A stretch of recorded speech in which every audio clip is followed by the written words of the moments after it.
In 1981, Steven Spielberg brought us a cinematic epic that, while inspired by tales of the past, redefined action heroes for the modern generation.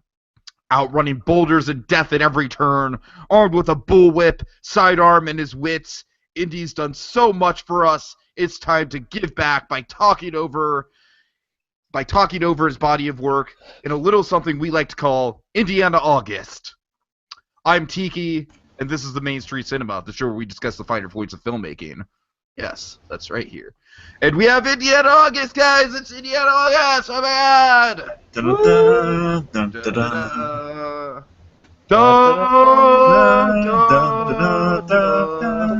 Okay. This is very inconsistent. I'm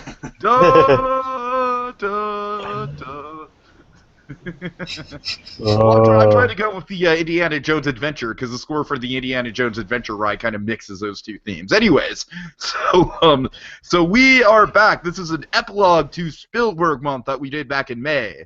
We got SandyClaws back with us again. How are you doing, Sandy? June. Doing well.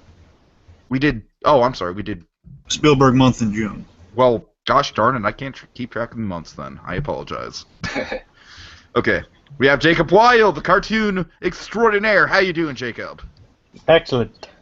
And then we have BlueDragonFive, the channel regular, the the old reliable, if you will. Yes. Old faithful. Old faithful, yes. Okay, so guys, we are back to do Indiana August. This was teased all throughout Spielberg Month.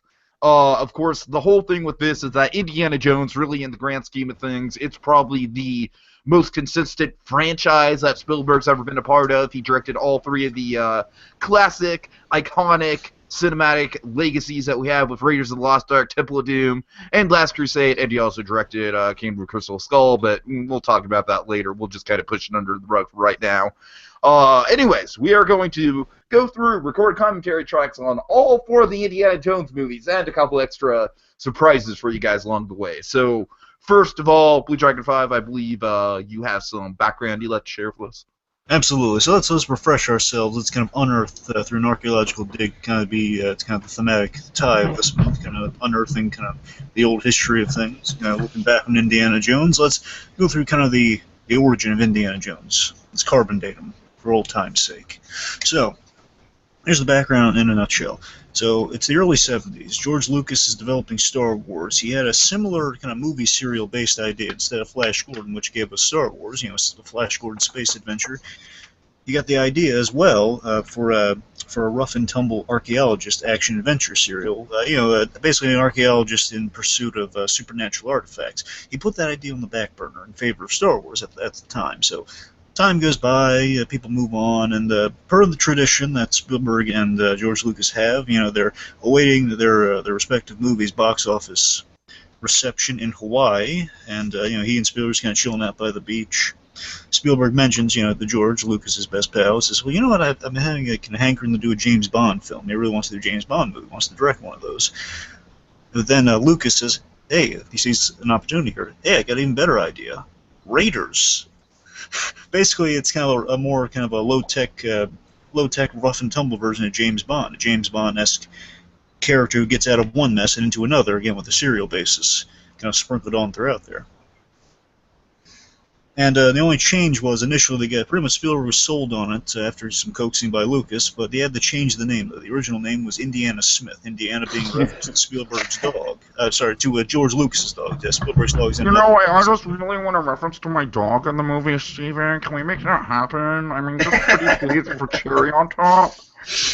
Because remember, that dog also was the inspiration for Chewbacca, so it's a very important dog in Lucas's life.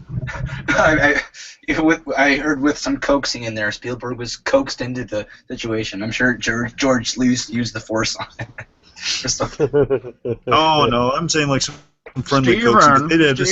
Steven, one day I'm going to convince you to put aliens into Indy, and you're going to take it, Steven. That's right. That's right. Okay, I'm sorry, Drake. Go on. All right, so the point is, they changed the name from Indiana Smith per Spielberg's suggestion. Yeah, I'm not crazy about Smith to Indiana Jones, and it works wonders. So first, they Ironically, collaborate. because Jones and Smith are like equally common last names, but for some reason Jones just has such a more epic ring to it. It does. I mean, I don't know what it is about the name, but it sounds so much better than Smith, doesn't it? Oh, Compared with Indiana. Anyway, so first they collaborate with screenwriter extraordinaire Lawrence Kasdan, writer of Empire Strikes Back, writer currently of The Force Awakens. He's about to write the new Han Solo spin-off film. So, point is, this guy's got credentials. This is way back in the day. He's already written Empire. This is the second collaboration, I want to say, he's had with Lucas, and his first collaboration with Spielberg. So, the three of them sat around, they outlined a story for 3 days, and Kasdan had the first draft in a handwritten script, which, for the day, shows you dedication. This guy, like an entirely in cursive script for the first one before it was typed up. And he still which he still has to this day. Yeah, I mean, why would you not have that? Be awesome. Keep that, like a little memento. Yeah, we all sat around, we came up with this awesome thing. It took off a very famous franchise. So then they go on to cast Indiana Jones. And initially, George Lucas, he wanted to avoid casting Harrison Ford because, as in his own words, he puts it, didn't want Harrison Ford to become his Bobby De Niro, like Scorsese. Lucas's words on that one. So they kind of his Johnny Depp. oh, George Lucas. That's just adorable that he considers himself in the same league with Scorsese. That's just adorable. That's so cute. Well, you gotta remember the '70s directors were all friends, though. That's why. Yeah, I know. I'm just poking fun. Anyway, so then they kind of lead to another, decent Indiana Jones contender. Nowhere near as kind of iconic and fitting as Harrison Ford, but they go to Tom Selleck as Indiana Jones for the longest time. Honestly, I don't know. If that would have happened, it wouldn't have been nearly as iconic. Well, let me tell you this little tidbit here. So Tom Selleck's attached until Magnum P.I. commitment really kicks in, because you can't do a series and a movie at the same time per, the TV studios demands. God for Magnum P.I. And oddly enough, there's this hilarious episode of Magnum P.I. where they parodied the Indiana Jones that wasn't, where Tom Selleck has Indiana Jones for an episode. But I'm just saying, if you ever want a glimpse of what that looks like, check out Magnum P.I. Dig deep in the episodes, folks. Magnum P.I. very relevant these days, but still, P.I. Anyway, let's see. So Spielberg also with the casting, I just want to mention Spielberg does kind of a Gus Fring style casting. So they go to George Lucas's house and they go to George Lucas's kitchen. They kind of chats with the actors. They cook, they relax, they talk about the roles, which eventually leads to casting Marion Ravenwood, a.k.a. Karen Allen. So let's see. So Spielberg, he shoots in Tunisia. Tunisia also the very famous Star Wars location. Also kind of cursed land for filmmakers because all bad stuff happens in Tunisia when you're shooting. And Spielberg's first time shooting in the UK in Pinewood, for the first time, kind of similar to what they kind of do with Star Wars, shoot in England, shoot overseas, really good, big old sound stages, can build all these wondrous locations and whatnot. This is the first collaboration with producer extraordinaire Frank Marshall for Spielberg. Frank Marshall, kind of a force throughout Spielberg's career, very good producer. Despite a rough shoot in Tunisia with few injuries, as you can imagine, especially Harrison Ford, kind of running gag throughout all three of the movies, Harrison Ford gets injured in some way. And basically, despite a lot of sickness in Tunisia, a few injuries and mishaps, the adventure of filmmaking led to an iconic classic. And that's really all the little bona fide for Raiders of the Lost Ark, iconic film that's kind of the making of and the origin of Indiana Jones as a character. All right, cool. So we are going to just go ahead and dive right into our commentary for Raiders of the Lost Ark. I guess before we start, do we want to go round table and just kind of share our memories of this movie really quick? Yeah, sure. Okay, cool. Sandy, do you want to start? I don't have much to say, but I'll say what I do remember. I have a big Spielberg book with all his films and everything in it. It's a retrospective book, and this was hidden in there. Well, not really hidden. It was in the book, and he was talking about it and sharing, behind the scenes stuff. And I went out, and I got it, and I watched it, and I loved it. That's pretty much it. Okay. I remember owning this on VHS. My parents honestly might have bought it just for themselves, and they happened to have it around, and I would watch it a lot. I honestly think that's probably what the case was, because my dad was more into it than I was as a kid. But ironically enough, the thing that I remember vividly about this movie from when I was a kid is I would instantly get hooked in by the opening scene with the temple and everything. But then as soon as it would cut to Indy as the professor, I'd be like, no, I want to get back to the action. I want to get back to the temple. And just as a kid, I would have absolutely no patience for the character development.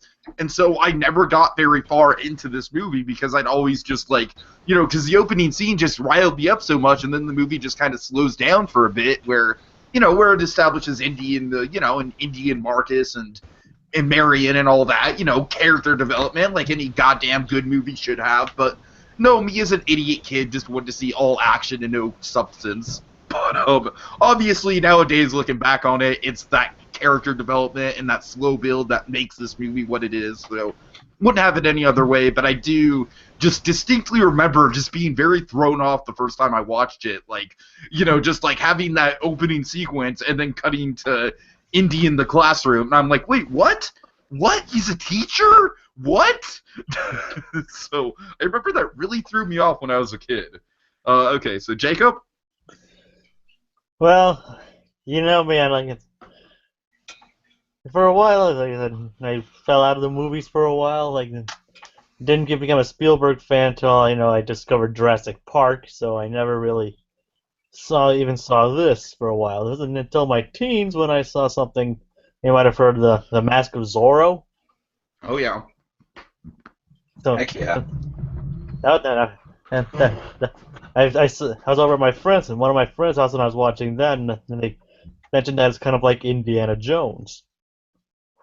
And I was like, it was around the same time I was, getting into Spielberg, and they said they mentioned, did some dug up on it. They said it's Steven Spielberg movie. And I was like, oh, nice. And I said, and it even had Harrison Ford, who I was just also getting into Star Wars at the time as well, so that was a double bonus for me. Cool. So I got it. So I watched it. I instantly loved it. I eventually got a box set from Barnes & Noble, which even contained a bonus features. I did the same thing. I got a box set. I believe I also have that same box set. I also have the VHS box set as well. Well, guys, with your box set, yours has like the bonus material disc, like 4 DVDs in the box. Yeah. It is all except the fourth one. Yep. Yeah. but all except the fourth one. Yeah. Yeah, it contained like a bunch of interviews with like the cast, Steven Spielberg, Lawrence Kasdan, who pulled out that monster of a script onto his desk. It's quite a ride. Like I said, for all the reasons Tiki mentioned, I love this movie. It's definitely a quintessential Spielberg, and let's just say today's cinema probably wouldn't be the same without it. This movie was actually for a long time my #1 movie. It's kind of fallen down a little bit now as an adult, just because I don't know. It's a fucking brilliant action movie. It's a wonderful movie, but there's just more substantial movies for me that kind of take precedence over it. But still, for a time it was definitely like my #1 movie with a bullet. So Dragon, I'm sorry, go ahead with your background. My history in Indiana Jones. Oddly enough, I believe my first introduction is probably the stunt show. Nice. I appreciate way back that. when. And it was a spectacle, but I think throughout that point it didn't really click with me for a long time about what exactly Indiana Jones was like. I guess I didn't really know that I saw it was a stunt show. I guess for the longest time, and before I found out there was like this awesome kind of movie franchise. I remember all the parodies of Indiana Jones growing up. Like Hey Arnold had Arnold's father was a parody of Indiana Jones. And, the Rugrats movie. Yeah, exactly. Like all those little, mainly Nickelodeon, oddly enough, but well, Paramount. Oh, of course, yes. Absolutely. But yeah, it's kind of I was kind of on the path of kind of the parodies of Indiana Jones, and of course a few references in Toy Story, and like the globe falling down, like the boulder, like a few references here and there. It's kind of clicking on me. Wait, this is all kind of interconnected. This is right. Something, and I kind of happened upon the Indiana Jones movies, and also clicked something. Oh my God, Spielberg directed this thing. Spielberg's a really good director, and see Raiders of the Lost Ark. I'm really taken away. I believe it's like playing on TV one day. Then I eventually happened upon the box set that we all apparently have. Every last one of us. But seriously, really awesome box set though, folks. And on that box, one of my favorite things. It's not as awesome as Empire of Dreams, so it's similar enough. They have the making of the Indiana Jones films. I really love that kind of. It really breaks down the process of filmmaking. Importantly, I think that was the first time I really got to see kind of the behind the scenes of what Spielberg goes through to make one of these movies. 'Cause, again, What I like is that it like went through each one individually. yes, exactly. It kind of splits them up into three segments. Which is honestly something that Empire of Dreams kind of didn't do quite as well, even though Empire of Dreams is probably the overall better documentary. Oh yeah. Because the thing about Empire of Dreams is that it spends like the first half of it on the first movie, so it's kind of a little bit uneven when it comes to. Anyways, I digress. I'm sorry. I digress. My point is, it's a very informative. It breaks down, also shows you kind of what goes into Spielberg. That was the first time I really got a really true glimpse of kind of Spielberg's process of making a movie, which really scores major points for me. And the most recent run, and not most recent, I'm saying kind of a little memory I want to share is I remember I was kind of walking by kind of like one of those thrift stores or something, and I didn't grow up being like a G.I. Joe guy or anything, like, the 12-inch, the 12-inch G.I. Joes. But I did run into this awesome thing I couldn't pass. It was Indiana Jones as an action figure, and you actually hear Harrison Ford's catchphrases with the Harrison Ford voice in the action figure as a G.I. Joe. Why did it have to be snakes? Yeah, exactly. And also a lot of lines from Raiders actually too. It was really cool. And again, just not being a G.I. Joe, it always kind of stuck out to me because I play with other friends G.I. Joes, from here and there. And say, I can't really get into these guys. I'm more of the superheroes and that sort of things. Like they never can make like an awesome kind of 12-inch G.I. Joe thing. I didn't have the advent of having the awesome 12-inch Star Wars figures. Bear in mind. And it was like just holding that Indiana Jones and it was like kind of the closest feeling I could have to kind of people growing up with like the 12-inch Star Wars figures. But it's not even cool, a little more distinct Indiana Jones in many respects. Mm-hmm. Anyways, it's kind of my Cliff Notes history of Indiana Jones. Point, I think it's really good, and I also Raiders definitely. I have a lot of distinctive memories. Also, my grandmother, she adores Last Crusade because of Sean Connery. But those always kind of stick in my mind with Indiana Jones because they have those kind of things attached to it. Cool. But one of the things that box set didn't have, you guys? What? It didn't have commentary tracks. True. You're right. And that bummed me out a lot. Which is a good transition to what we're going to be able to do today. So, folks, that is why we're here, because Spielberg, we love the guy, but he has some sort of weird thing where he doesn't like to, his whole thing is he likes to let the movies speak for themselves, which is respectable, but still, we like our commentary, so we're here to provide commentary, because that's what we do. We fill in the commentary gap when it needs to be filled. So, folks, if you want to watch this along as a commentary, go ahead and get your movie synced up to timestamp 000 right after the credits. Press pause, and we'll cue you up to when to press play. But we're going to do our level best to do this as just a regular podcast that you don't necessarily have to watch the movie to enjoy the conversation, because we're going to hope to kind of dive really into this movie and kind of explore all it has to offer. And I think the other movies in the franchise are going to be way more divisive. I'm very much looking forward to Temple of Doom, because that's basically going to be me and Jacob versus Sandy and Dragon. But having said that, this is basically just going to be how much we love Raiders, with probably a few fun facts thrown in. So, you guys all ready? Yeah. Yep. Okay, folks, so we're going to go ahead and count up to 3, and as soon as I say go ahead and press play if you want to watch along with us. So, in 1, 2, 3, go! And thus begins one of the most iconic openings in cinema history. Yes.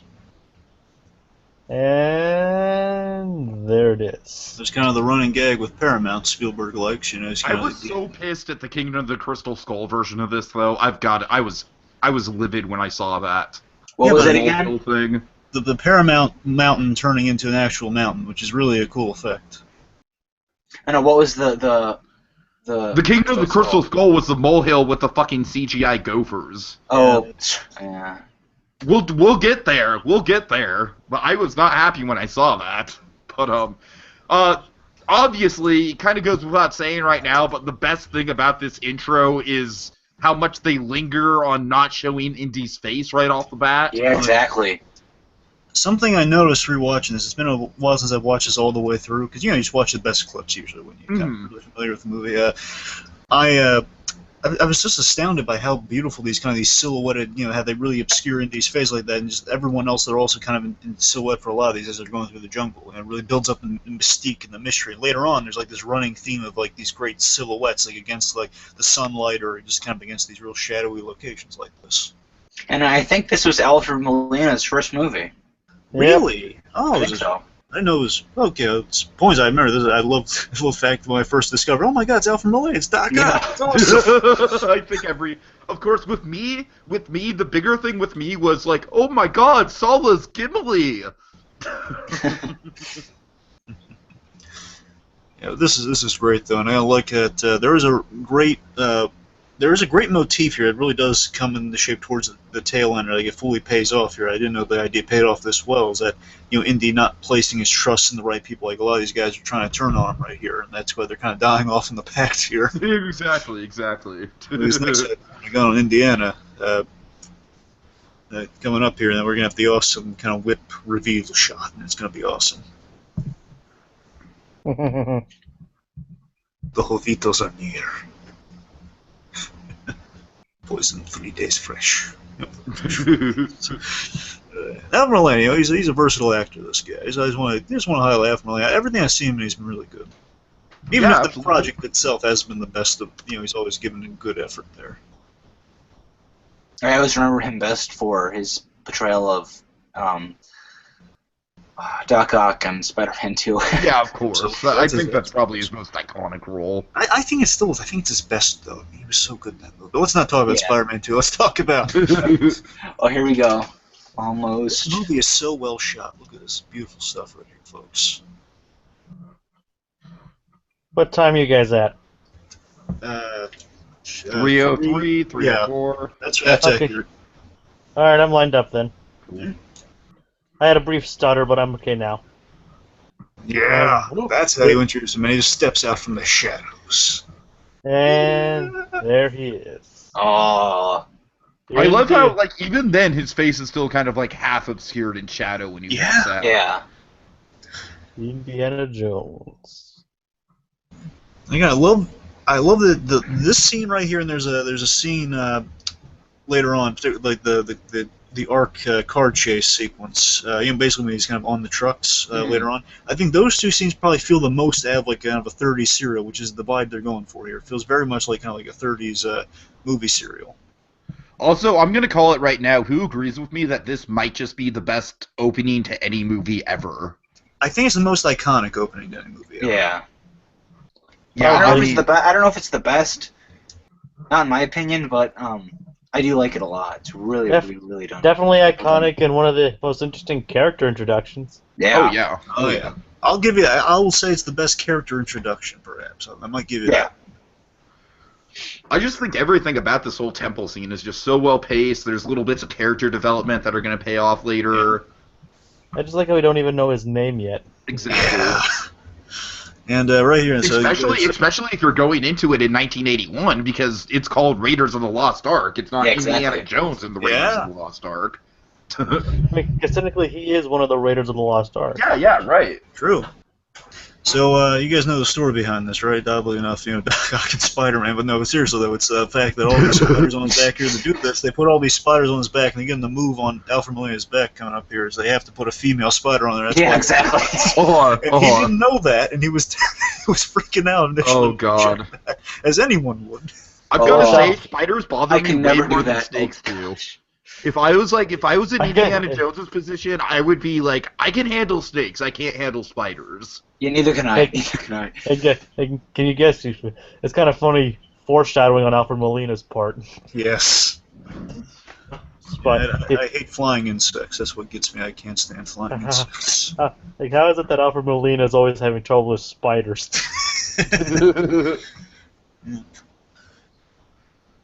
I like right here. Yeah, right here. This is like I didn't catch this until the rewatch. That this is like another archaeologist that was basically Indiana Jones without the skill set of Indiana Jones. Like another archaeologist has tried doing Indiana, just to build up the myth behind this guy. This guy's so awesome he can do this where the other archaeologists have failed. I mean, I found out so many little details. Again, it's been a while since I watched it all the way through. I kind of forgot all the little intricate little foreshadowy details. You're showing the skill set and stuff. So I'm wondering, like, Did the spikes like reset, like go back into the wall? Because Yeah. they do. Because There's like a giant hole in the wall, so the body goes back with it. I'm pretty sure. I think I could be. I mean, we'll have to see how it plays out. Maybe. I just like how it turned its head towards him. Yeah. Yet again, Indian shadow. I never did get how like ancient. I'm just gonna call them like Mayan Indians or whatever could do that. Like Incans. with some, like, These Incans, are. yeah. Well, it's supposed to be Incan. I don't know if it actually looks Incan or not, but it's supposed to be Incan. It's like an Incan fertility goddess little idol there. Alfred's face here, he's just like, what?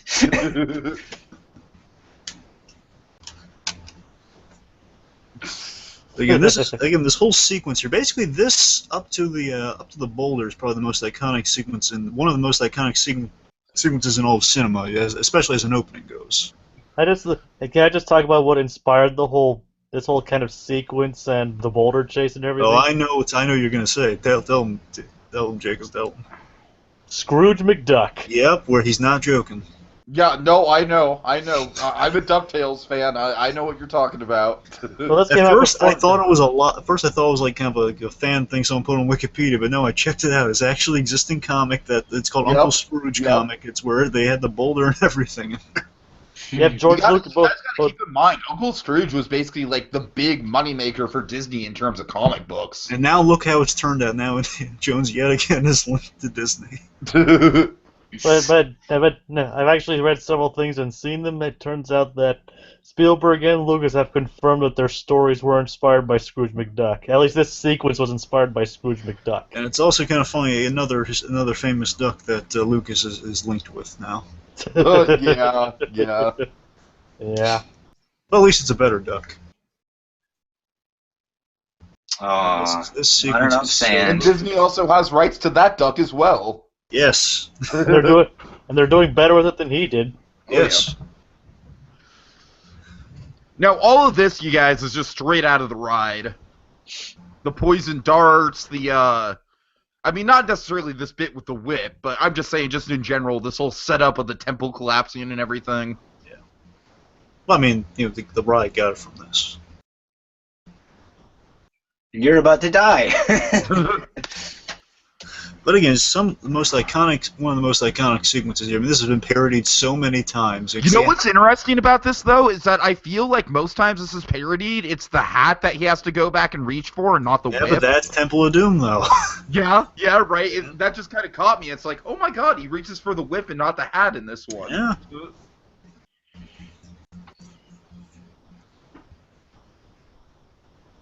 Yeah, you're right, Dragon. In Temple of Doom, it's actually like they kind of homage that scene, but it's more pronounced. Remember, folks, it's a PG movie. Oh. Let's just kind of keep a track of, like, remember, folks, it's a PG movie, because, yeah, there's a lot of gruesome death in this movie. And here we go. I want you guys to time how long this boulder's on screen. Because it's not on screen for very long, and yet it makes a huge impact. Now, this is actually a giant fiberglass boulder, so if this thing actually hit him, he could have been in serious danger. Because if he didn't match the speed, it's like you have to reach like a certain pad or something. Otherwise, it actually could have hurt him badly. So I just timed it out right now. That boulder's on screen for about 15 seconds. Wow, but it's such an 15 seconds, iconic. guys. That's basically, I would wager say that's the most iconic death trap known to man. The giant boulder. And it's in 15 seconds of this movie. It's not even in half a minute of this movie. Here we get Belloc, played by Paul Freeman. And man, I really like Belloc in this movie. What do you guys think? He's easily, I mean, he's kind of the standard for indie villains that's never been measured up to. I'm just gonna share a little thing here. I'm sure you guys already know this, but Spielberg chose him for his eyes, which I totally have to agree with him. His eyes are amazing. Yeah, now I look at you. Oh my god, you're right. The eyes do look pretty good. Like, I noticed that upon first watching this film, his eyes are like stare right into your soul.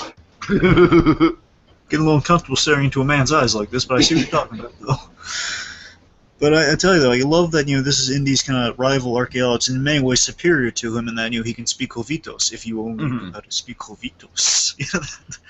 I feel like this scene was homaged in the second Pirates of the Caribbean movie with Cannibal Island. Yeah. I like that. That's hilarious. What's great about Belloc is he also very much embodies kind of the initial kind of concept of kind of a rough and tumble James Bond, that he's a James Bond villain, but for Indiana Jones. Yes, absolutely. And I here love, we I have love that Jock is fishing. Chuck Lindsay is now an official member of the Society of Explorers and Adventurers, Really? which is the kind of Disney cinematic universe for theme park characters in a way. Okay. If I knew there were angry Indians on the island, I would not be sitting out in the open. Well, that's a really good spot for fish, though. I don't give a crap about fish. I care about my life. My God. But this is like the real big introduction to the Indiana Jones theme right here, as he's Yes, Star Wars yes. stuff right there. Yeah.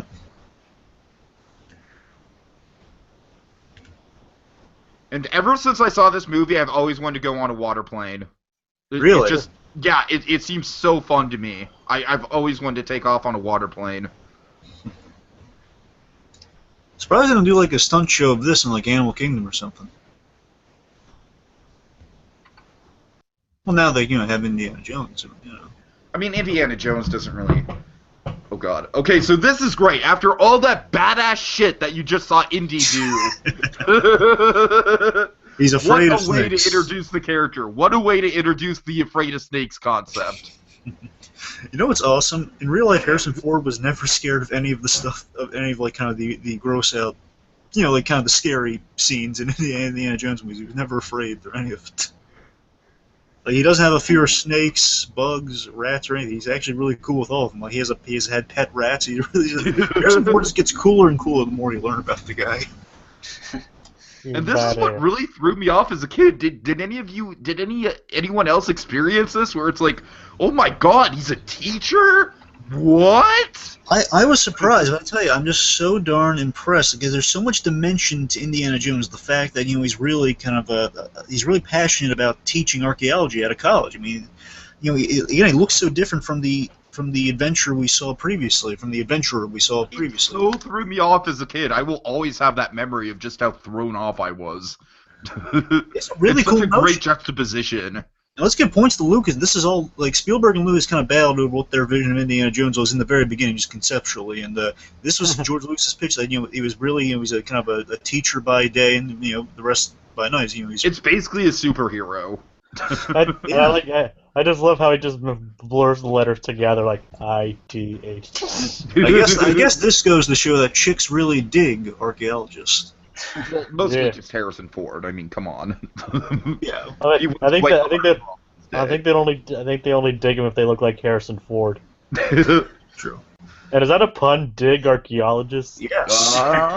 So what's the deal here? Like, is he like an archaeologist during the summer and a school teacher during the school year? I always kind of wondered about that. Well, no, he's a school teacher as his main occupation, but on the side though he just does the archaeology thing. It's not like how does he have time? Like on weekends or something? Oh, let's go dig. That's what I'm saying. Like, actually, probably on weekends. You're probably right. It's probably on weekends.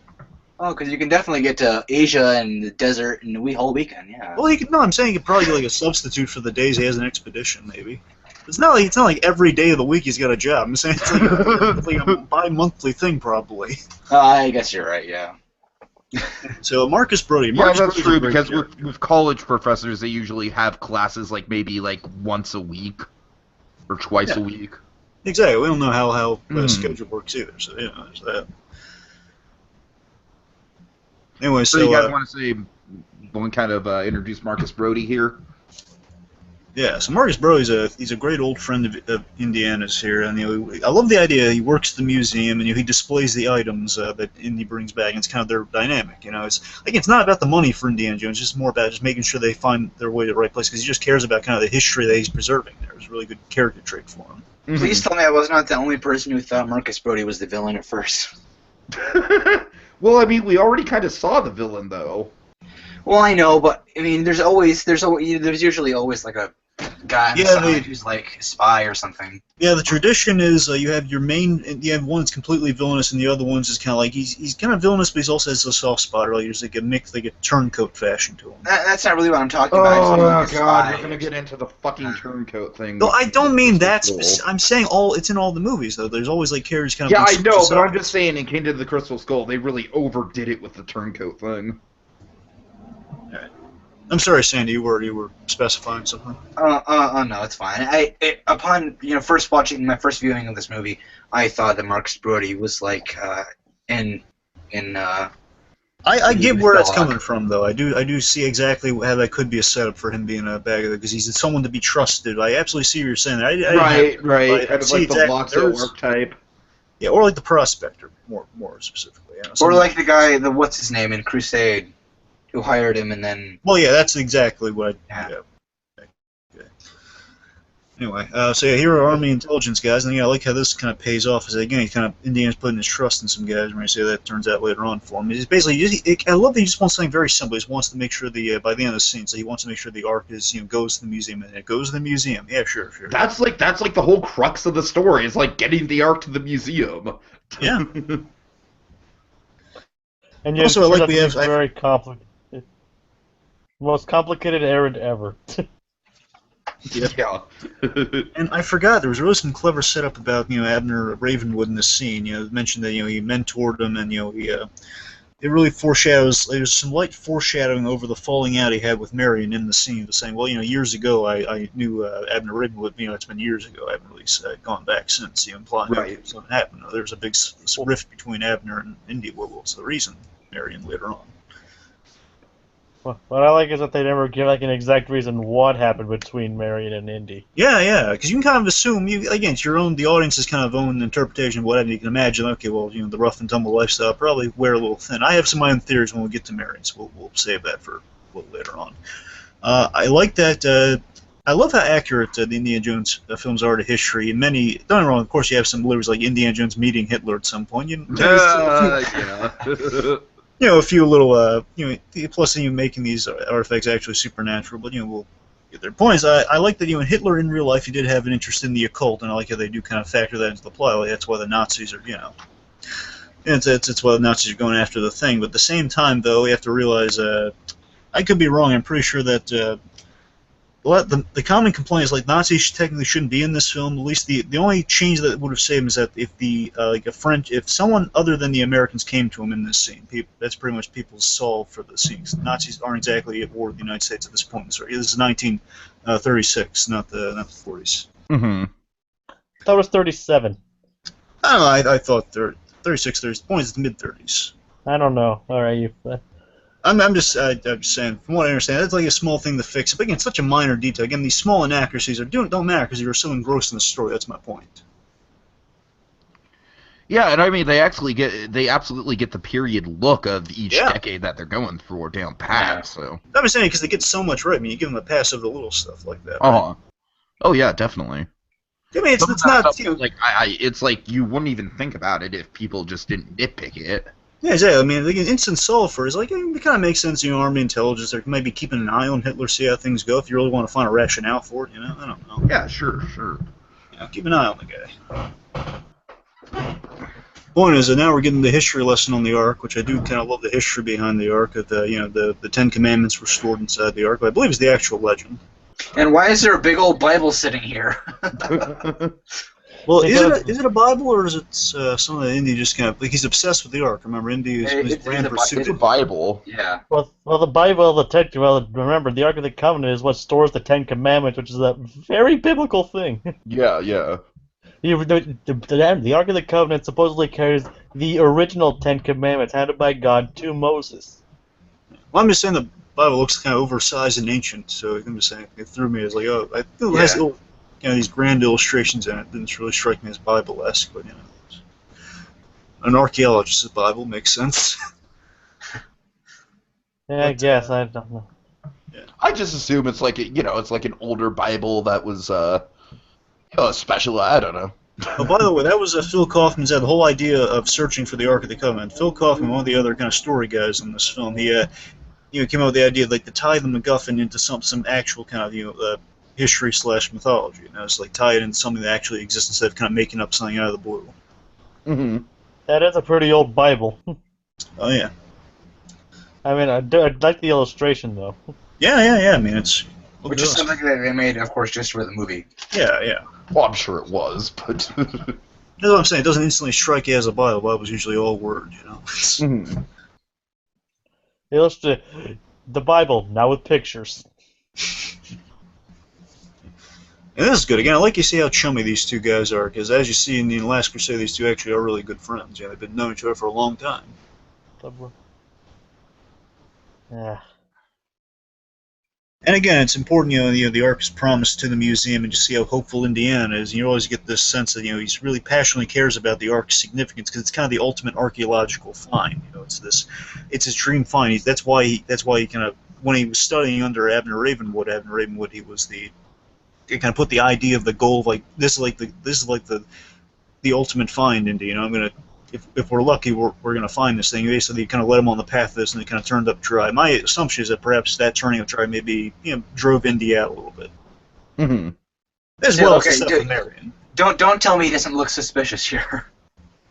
Yeah, a little bit sad. Yeah, actually, it's like yeah, slow zoom in on his face, ominous music. And I love how they treat the Ark as like an actual character with its theme and everything throughout the movie. It's a consistent element. Well, Sandy, now I kind of remember. I do remember at this. I'm not just saying this to kind of blow smoke here, but I'm just saying at that particular scene, I do remember having like a few alarms. Like, are they going that way with Marcus Brody? And then it's kind of dusting. It's probably not. Yeah. I see what you're saying though. Okay, we're about to get to the map, guys. We're about to get to the map.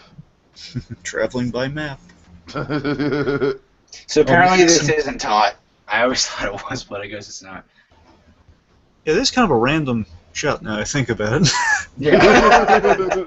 You're like, it really doesn't have any bearing on the plot whatsoever, does it? A Nazi reading life looking suspiciously. And it's a completely different fedora too. It looks like. I just want to mention he's a flying Pan Am, perhaps. So in Soaring Over the World now, they have in the pre-show they have like the layout of all the destinations you're going to go to looks exactly like the Indiana Jones map, where it's like there's the line that kind of like goes from location to location. If you notice, the fedora's a different color here.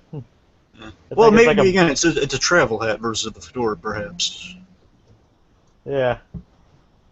It is a pretty cool scene, though, despite how kind of pointless it is.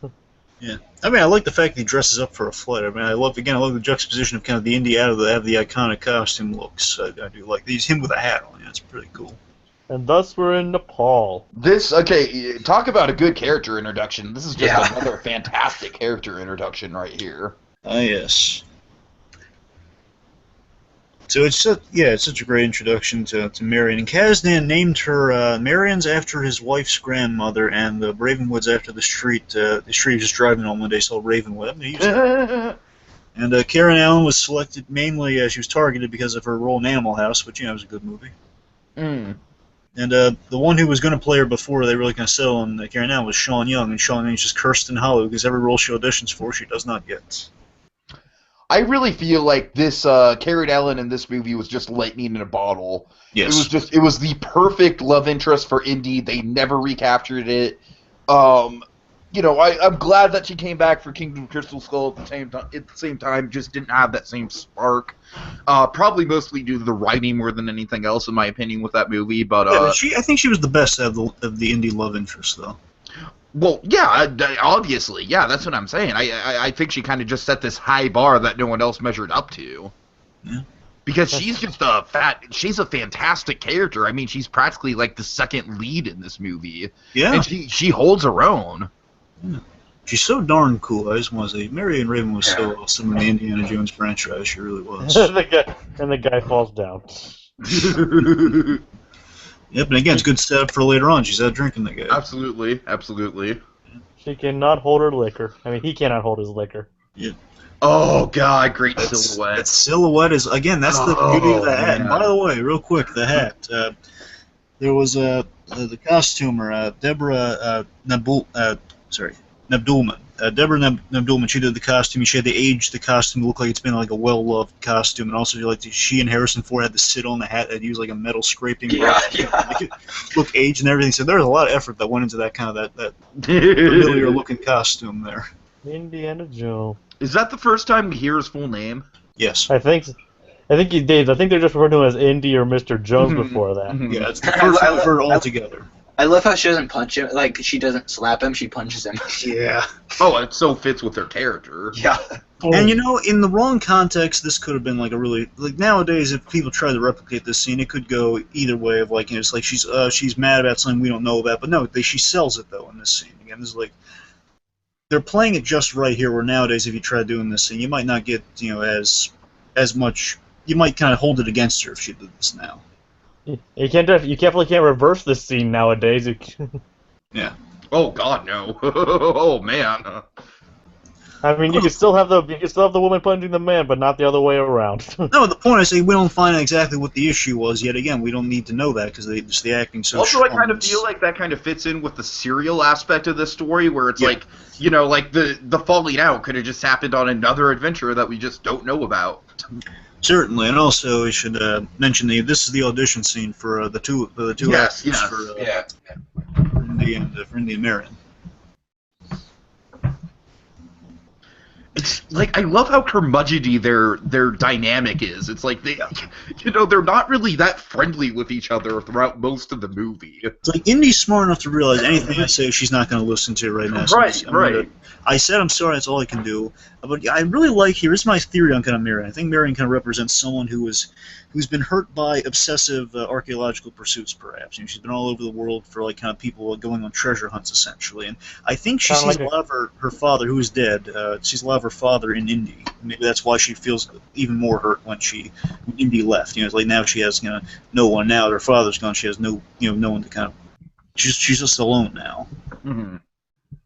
But again, deep down, she has a fondness for him, and we get to see that throughout the course of the film. Of course. Great lighting here. Wow. I just love the red on his face there. Yeah, and this is a Norman Reynolds special. Just this production design in this film was spectacular. Oh yeah. Oh my God. Probably one of the best, some of the best sets in filmmaking history, I think. Like again, I love that this, while at the same time it's like a good set for staging, at the same time it's a great set for action. Like a few minutes. And thus she has the necklace. Yep, and she's stringing Indy along to you kind of get a little bit of revenge in there. I do like the Eye of Ra though. That's a pretty nice design. Make it look like actual gold and all that. Pretty cool. But I'm sorry, I don't want me to keep snapping on the same points here, but again, just Marion's such a good character, and her arc is really special. Yeah, like I said, lightning in a bottle. That's the only way I can describe it. And we have Ron Lacey doing a Peter Lorre impression as Mark. Yes. We are not thirsty. I'm not thirsty. I gotta say, this guy is probably my favorite of the villains in this movie. Oh, heck yes. He just got such a presence to him. I think we all remember him from the bit later on, though. I think more people recognize him than Belloc, almost. Probably, just because he's just got such an iconic look with the John Lennon glasses and everything. He's John Lennon meets Peter Lorre. If they had a baby, that would be him. I love the dialogue. I'm sorry. Do you guys, this is just a random question here, but do you guys know what his position is in Germany? Well, I know he's kind of the interrogator muscle. Basically, I think he's just charged. He's working for Belloc so he can find the. Basically, so we can get the piece he needs so he can find the Ark. Well, yeah, I mean, I know the answer to the question. I was just wondering if you guys knew it. No, that's all I got. He's a Gestapo. Now it's a Gestapo. Right, Gestapo. And I only know that because my sister is all into World War II. Nice. All right, yeah, the Gestapo dressed all in black, right? Yeah. Okay, that's cool. The Schoenstaffel as well. What? The Schoenstaffel. The Gestapo. Gestapo. I mean, the thing is, he also in that as well. I'm not sure. This is he comes dangerously close to getting branded. Yep. Yeah, I mean, it's a really tense scene. Also, I love the dialogue in the scene, too. There's really kind of, really back-talking each other, like, like Hair Mac. Just she calls him Hair Mac. I think that's awesome. But yeah, this fire poker threat really seriously. And again, this really is a great. I know it's a great action set piece, of course, and also reveals that Toad is balding. But aside from that, it's a great action set piece. It also shows a lot of Indy's character that he's stuck around not for because I think he probably suspects she's kind of leading him along or something. Again, she's just trying to get more money out of him the next morning or something. He's making him wait. But the fact that Indy's stuck around for her own protection because he knows people are going to come after her, it just shows his character. And I think she kind of notices that a little afterwards. Oh, definitely. I think it's why she's reminded of Indy's good qualities. And let's just say people in certain fan film, they try to recreate in the scene to dangerous effect. Oh. A lot of fire. PG film, folks. PG film. Just burn. a man burning alive for a family picture. I love the bit where she's like right here, she takes a swig. And then he's burning and then he bleeds out of his head. Yep. He's shot, then lit on fire. Oh. And drinking. All the sound effects here. There's some great Lawrence Kasdan really brought kind of like the 30s. He really brought the 30s sensibility in the comedy here, like the whole whiskey. He's at the bar asking for a drink. Definitely. That was a Kasdan special. And then the guy getting conked in the back of the head. Again, the tension here is great. Like the fire's wishing close to him. And again, you're right. They're right here. The whole shoot them both. I love the reaction on the guy. Like, I'm going to help him shoot these guys so I don't die. And that's great. Again, such a great 30s comedy homage in there. And this is a really good call to action for Marion's character as well, because her bar is basically destroyed. Ouch. Yeah, this. At least they've forgotten how to show a girl a good time.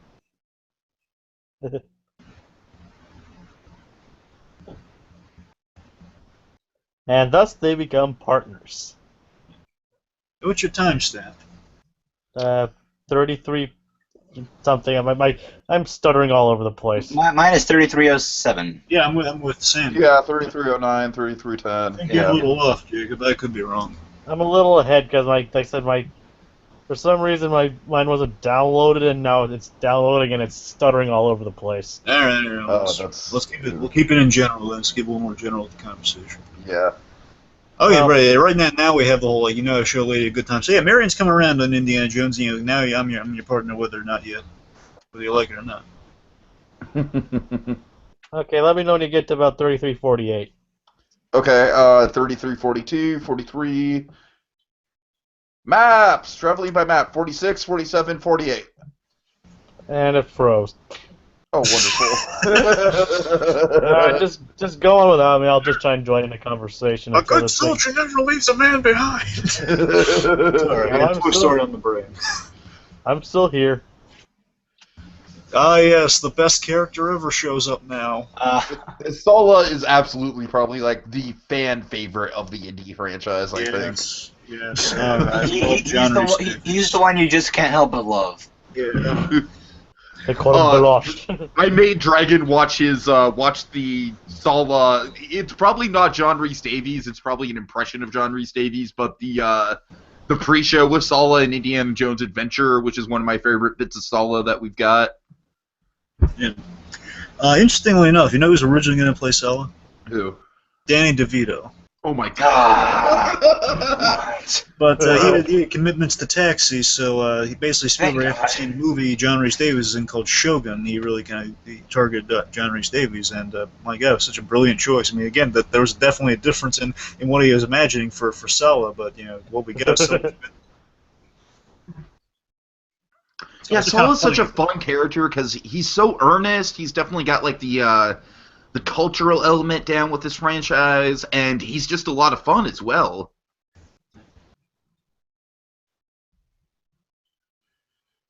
There's also some setup with the Nazi monkey, voiced by Frank Welker in the scene. Right. Monkey's gonna come back. That monkey's up to no good. Now, in the bonus feature, I forget who was talking about it, whether it was George or Spielberg or someone else, but they had to take out all the not telephone wires, but the TV cables and stuff from the Yeah, like the roofs. satellites and stuff. Yeah, satellites. And how much of a burden that was. And I mean, even with Catch Me If You Can, like Spielberg's mentioning, the key to doing period is like just mask the modern objects, and that's what they did. Mm-hmm. Yeah. But again, I love the camaraderie between these two guys. You know, so again, just the idea they're old friends. We don't know the whole history, but we kind of get a great sense of it, though. So okay, well, Indy's come to this guy before, and he's treated him well. And one of the things that I do really respect about this franchise is the way that Last Crusade ends. Oh yeah. Because we have all the those characters that are like kind of the backbone of this franchise riding off into the sunset. And I just want to give Sal real points here, because aside from the camaraderie, which I really like, is I love that Sal is the smartest guy in the room here, where he tells Indy, he warns him that essentially don't mess with the Ark. You're not supposed to look inside the Ark, which again is going to save Indy's life towards the end of the film. Yeah, exactly. It's very rare that the comic relief is also an intellectual, but definitely in Sal's case, that holds very true. I just want to say these two are so darn cute together. Of course, They really are. They're so darn. They're talking about the monkey like it's a baby. It's adorable. And by the way, I want to mention this leading to my favorite scene in the film soon. It's coming up. But it definitely has. I like how it says, it definitely has your brains. Yeah. Yeah. Like coming up after a little monkey, the Highland It's monkey. a monkey. By the way, folks, where our beloved monkey has his cameo in the Indiana Jones movies. he ate a bad date, so he couldn't come into the commentary with us.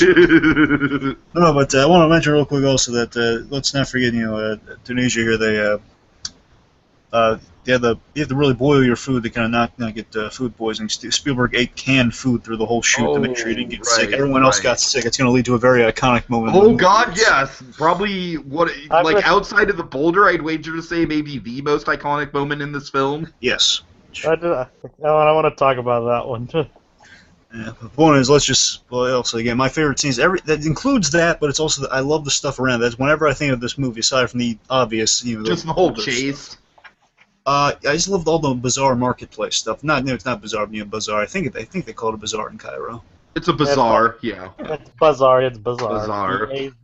B-A-Z-A-A-R. Uh-huh. One is I love this. I love the kinetic action and the fun score of this scene. I just love how kinetic this scene is. Like all this madness going on inside here. As he's telling Marion to get out of there. He's fighting these guys. There's excellent choreography. It just feels so kind of like spur of the moment, action packed. There's a lot of great gags in here. Later on in the moment where.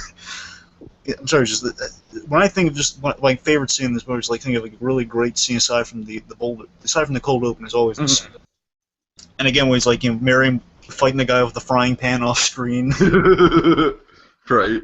And the monkey selling her out, all these great little gags and this great act. This is just one of the best action set pieces for me. It's a fun act. It's a personal fun. No, I hear you. I hear it, Dragon. This is definitely ranks up there with the best bits in this movie for sure. Yeah, I like kind of that the 30s comedy angle here too. While there's great action going on, there's also some great comedy going on here too. Definitely one of Spielberg's more funny movies. Yes. I mean, it's a fun movie Spielberg did with Nazis.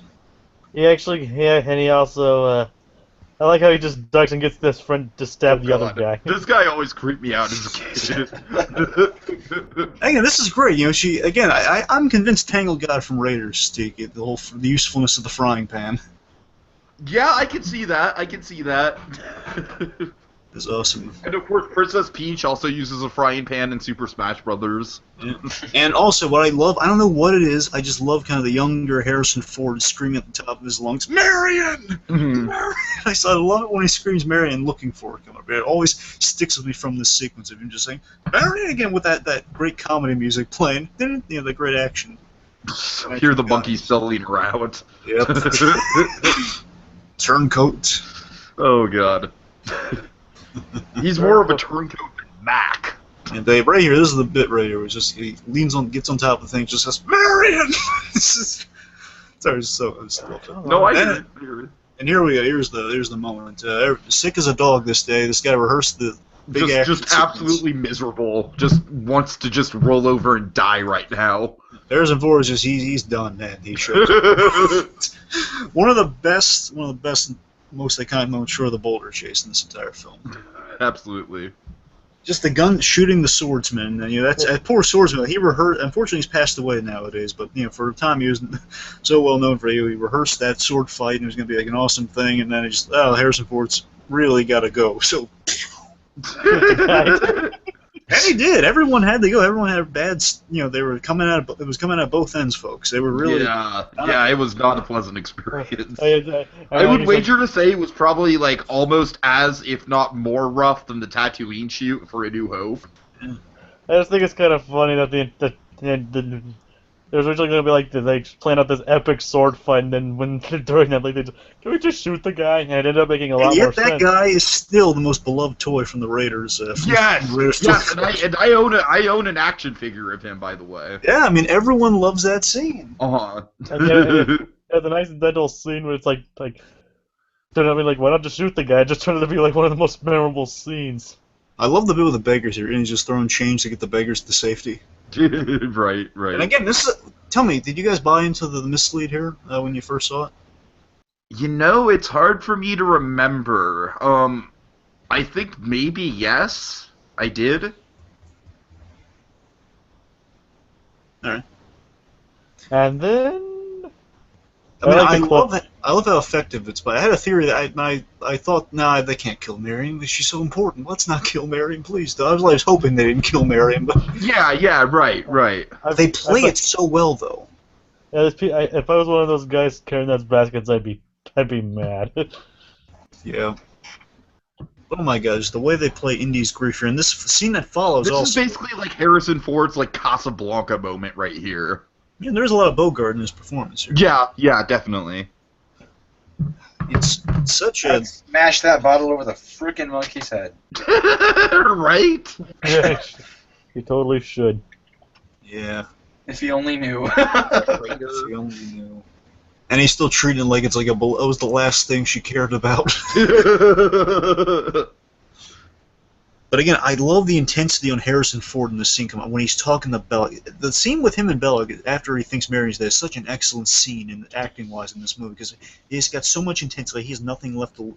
It's like he has so much bitterness towards Bella because Bella not only is his rival, is the reason the woman he really cares about is dead, and it's purely Indy's fault. And Bella points out, you brought her into this, so he blames himself. Technically, she did bring herself into this. She did. I'm just saying he would blame himself though. Because as Bill's kind of goading him here. The monkey. The monkey is the reason she's gone. Destroy the monkey. You should beat him to death with the monkey. You hear that, monkey? It's your fault. It's your fault, monkey. Yeah. But I love kind of the cantina setup here. Like, well, they don't care if we kill each other in public here. Right. A meeting place of scum and villainy. Yes. Yeah, pretty much. Yeah, but this is such a great scene, and I love this. This is very much like this is the most Bondian scene Belloc has here as a Bond villain because he says, "You and I are quite similar." He's absolutely right. He's basically Indiana Jones if he was more selfish and greedy. If he's if he's motivated by greed and really selfish, this could actually be Indiana Jones. Because remember, this guy's also an archaeologist. I mean, they're both very skilled. That's why he's brought in by the Nazis because he can actually understand the stuff they're digging up. Yeah, that is kind of why it's like we all love the guy with the glasses. I forget his name, but Doug Walker. Yeah, we all love him, but Belloc is definitely kind of like the iconic indie villain, just from a sheer kind of like he is the great foil to indie. Wait, I believe the guy, not Doug Walker, Totes, Sandy. Yeah. That's what Tiki said that guy with glasses, and I was like, what? that's what I was trying to say. His name was Tote. Yeah. And if anyone from that guy with the glasses deserved to be mentioned in this podcast, it's Brad Jones. I mean, come on now. But two things. He does an excellent Harrison Ford Indiana Jones impression. But two things in this scene I really love. One, I love this the whole bauble thing here. It says, "Well, I bought this for essentially $10 or something, and I put this in the ground for 100 years. It's gonna be priceless." Yeah, I love him just kind of looking at archaeology, like they're looking at for dollars and cents, really. And also, I love that he does, at the same time, he does have kind of a respect for kind of the prestige of the dig. Saying, with the Ark of the Covenant, it's like a transmitter to God. You realize what that is? And then that really kind of sets Indy off, saying, well, I mean, not only have you just kind of cheapened it dollars and cents, and now you say, you want it for this big fine. Now that's it. I've had it. Yeah, why don't you talk to the guy? Why don't we both talk to the guy? And he's about to shoot him, and then Sala comes in with the save with the kids. Oh, these are all Sala's children. I just want to point that out. That's kind of cool. Yeah. A lot of kids. The same Sala's a family man. That's really nice. Yeah, they won't kill children. Yeah, and again, I love that it all turns friendly. That they're all kind of smiley and happy afterwards. Exactly. Right. It kind of just diffuses the tension. Yeah. It's like, we're about to kill you. Oh, children, never mind. There's all this wonderful look on Indiana Jones's face where it was really tense, and the kids come in for six. He realized, he might actually be dead, and they says, "Hey, you can't shoot me." Ha ha ha. I love Sala's fashion, by the way. I love he has little rose in his. Oh, absolutely. Yeah, he's got great costumes. Very well dressed. Evil monkey. That monkey really is like the most nefarious monkey since the Pirates of the Caribbean monkey. Yeah, but see what I'm saying? Again, I love even the scene has kind of a sour note of like, Marion's dead. I know. We have. If you want to talk to my friend, we should go now. That sort of thing. And Sala's he's lending his sympathetic ear at the same time, saying, "Want me to still help you out on your friend journey?" That sort of thing. A real respectability to Sala's. I'm saying the whole scene is really an excellent. Is one of the. It's a Kazdan special. I know I keep saying, but it is a Kazdan special. It's hard. It's a little bit of humor with the kids coming in, but also it's like really great kind of tension and character-driven story. And that, what you just said, Dragon, I mean, that is what makes this particular movie so special. I mean, there's definitely certain elements of the other movies that we're going to talk about and we really love, but I really feel like this movie kind of hit it hit it so perfectly, that mix of suspense and humor and action and adventure, like just all kind of just fused into this perfect like melody of just great filmmaking.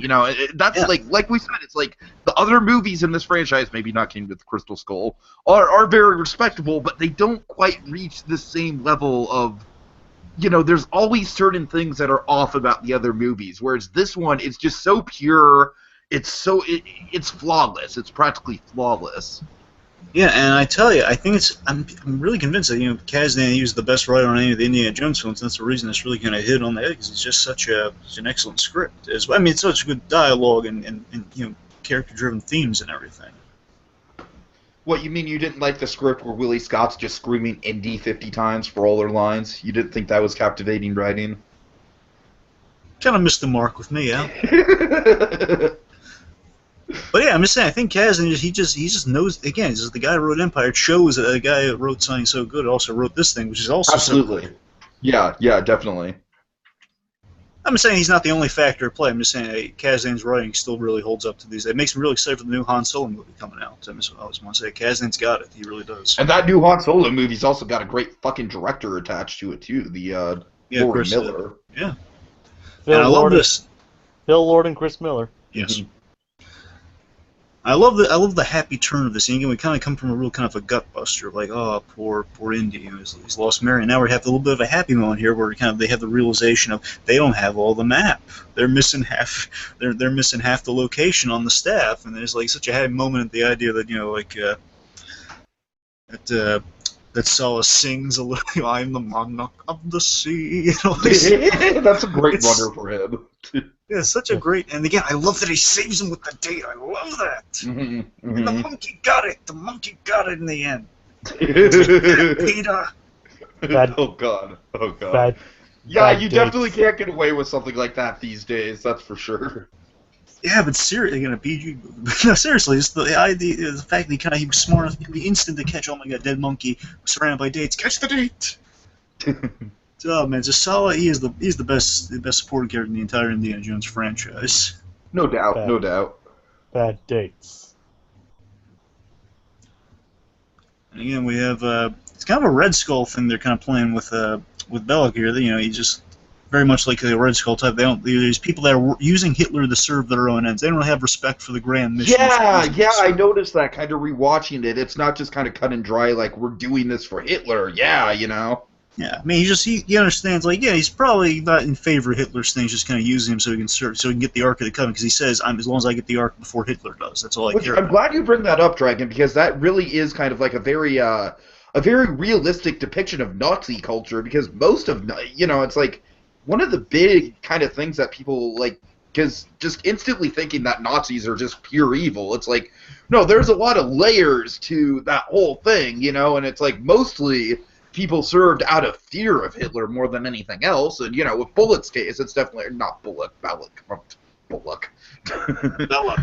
Yeah, with Bellock's case, it's definitely kind of just serving Hitler to kind of further his own self-interest. So Exactly. I really do think that that's a thing that Indy got right with the depiction of Nazis, is it's not just kind of cut and dry, like, we're just kind of blindly following this guy, you know what I mean? Same goes with what's his name in Crusade, the villain. Yeah, definitely. Yeah. The fact that you guys can't remember any of the villain names in Crusade kind of, like, speaks to my point where I think Crusade's a slightly underwhelming movie. Just saying. You know when the last time I saw that movie was? What? Crusade. What? When? Like years ago. Yeah, me too. It's Like, it's not like one you I can remember revisit the often. villains from the Temple of Doom, Tiki. Come on, you can't Kali remember. Ma! That's not his name. That's his catchphrase. Okay, Oh, fine. Wal- Fair enough, Dragon. You got me there. Walter Wal- Donovan was the villain in Crusade. There you go. The villain. It's the been a villain, while since I've seen. I would remember a name like Walter Donovan. All right, it's been a while. The villain in Notre Dame is Molo Ram. Molo Ram. Okay. Anyway. Oh, by the way, I should mention there what Sal was doing on the surface here. There was a deleted scene where, as he puts it, this wonderful John Rhys Davies puts it as eloquently as you can imagine. He says, because the conditions and the sickness was so bad, you know, he was asked to bend over, and Spielberg asked him to bend over in a take, and he filled his gelata.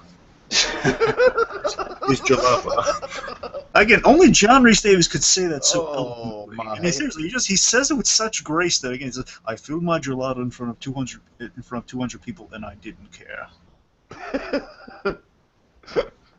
That's one of these. I'm so amazed when I watch that interview. Like John Rhys Davies, he makes everything so classy. He just really does. Yeah, so you got Indy kind of putting the pieces together here, using the staff for a great little ILM money shot. And this is another thing in this movie that's just kind of been parodied to death. Yeah. We even saw it in Atari Game Over, using the clip from this. Right, yeah. I want to mention, just because you have some really excellent model going on here, Yeah. that when they, basically before they would shoot the scenes or kind of map out the effects, they would kind of use models to kind of dictate how the day was going to go. They plan out their day using kind of models like this. Does anyone know what that German word means that's written on red? Well, again, you might be a little ahead of us. Yeah, I think you're a little ahead of us. I don't think I might have missed it otherwise. The music here is like, it's like one of my favorite pieces of all time. Indiana Jones right at Disneyland is this theme right here. Oh yeah, I know. Like, where are you guys at anyway? 5347. Yeah, Yep. what he said. Yep. Night Storm. Oh, Night Storkin? No, there's something written on there. Okay, I'm at 5340. I missed what was said. I missed what was. Oh, well, we're at 54, Jacob. Okay, well, then you guys, like, there's something red written on one of those Yeah, things. yeah, I missed we what all it said though. So where are you guys? Well, now Sal is running around. He's waving he's waving to the nuts. So it's lovely. He was just so pleasant. Oh, hello. Nothing's going on. Oh God, I love Sal. And when he rolls down the hill later. Yeah, and he just broke the staff and he's calling up to Sal, and now he realizes he's going to find Kettlefish. Now Sal is gone, but thankfully he's going to bring down a Nazi flag right in his face. Okay. I love this though. Again, it seems like Indy's going to be under suspicion here. Then Sal is like, "I'll get you also. I'll get you anything you need." So. Sal's a good partner to have in crime like this. You know, he's a good, you know. And I mean, he's backup. definitely kind of like the big advantage to him is that he kind of serves that cultural bridge for Indy. You know what I mean? Yeah, and with the cultural bridge, Tiki, I just want to mention, like early on when he was talking to Indy, he said like, "I doesn't surprise me they hire like such an experienced digger like yourself." He says, "Oh no, these are hiring everyone.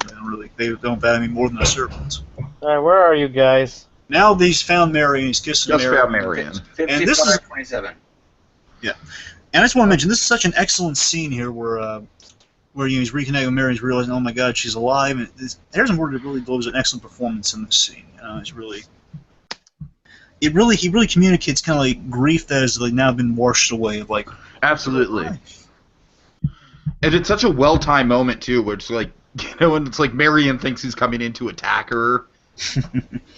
And now it's so funny. It's like, again, he says, "Oh, like, oh my God, you're alive, but I can't save you, or else they're gonna be on to me. So we have to." So again, like they're this close to the romantic connection. Yeah.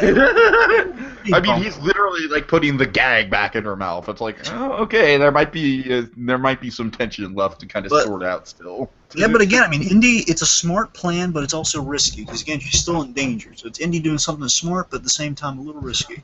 Absolutely. Just the guy with the telescope, nothing to worry about. Yeah, that's not intimidating at all.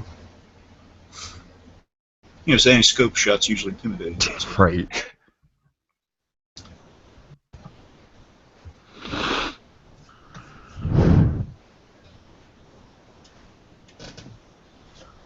We're gonna have the really creepy tote scene coming up. I think it's pronounced Tot. Oh, Tot? I'm pretty sure.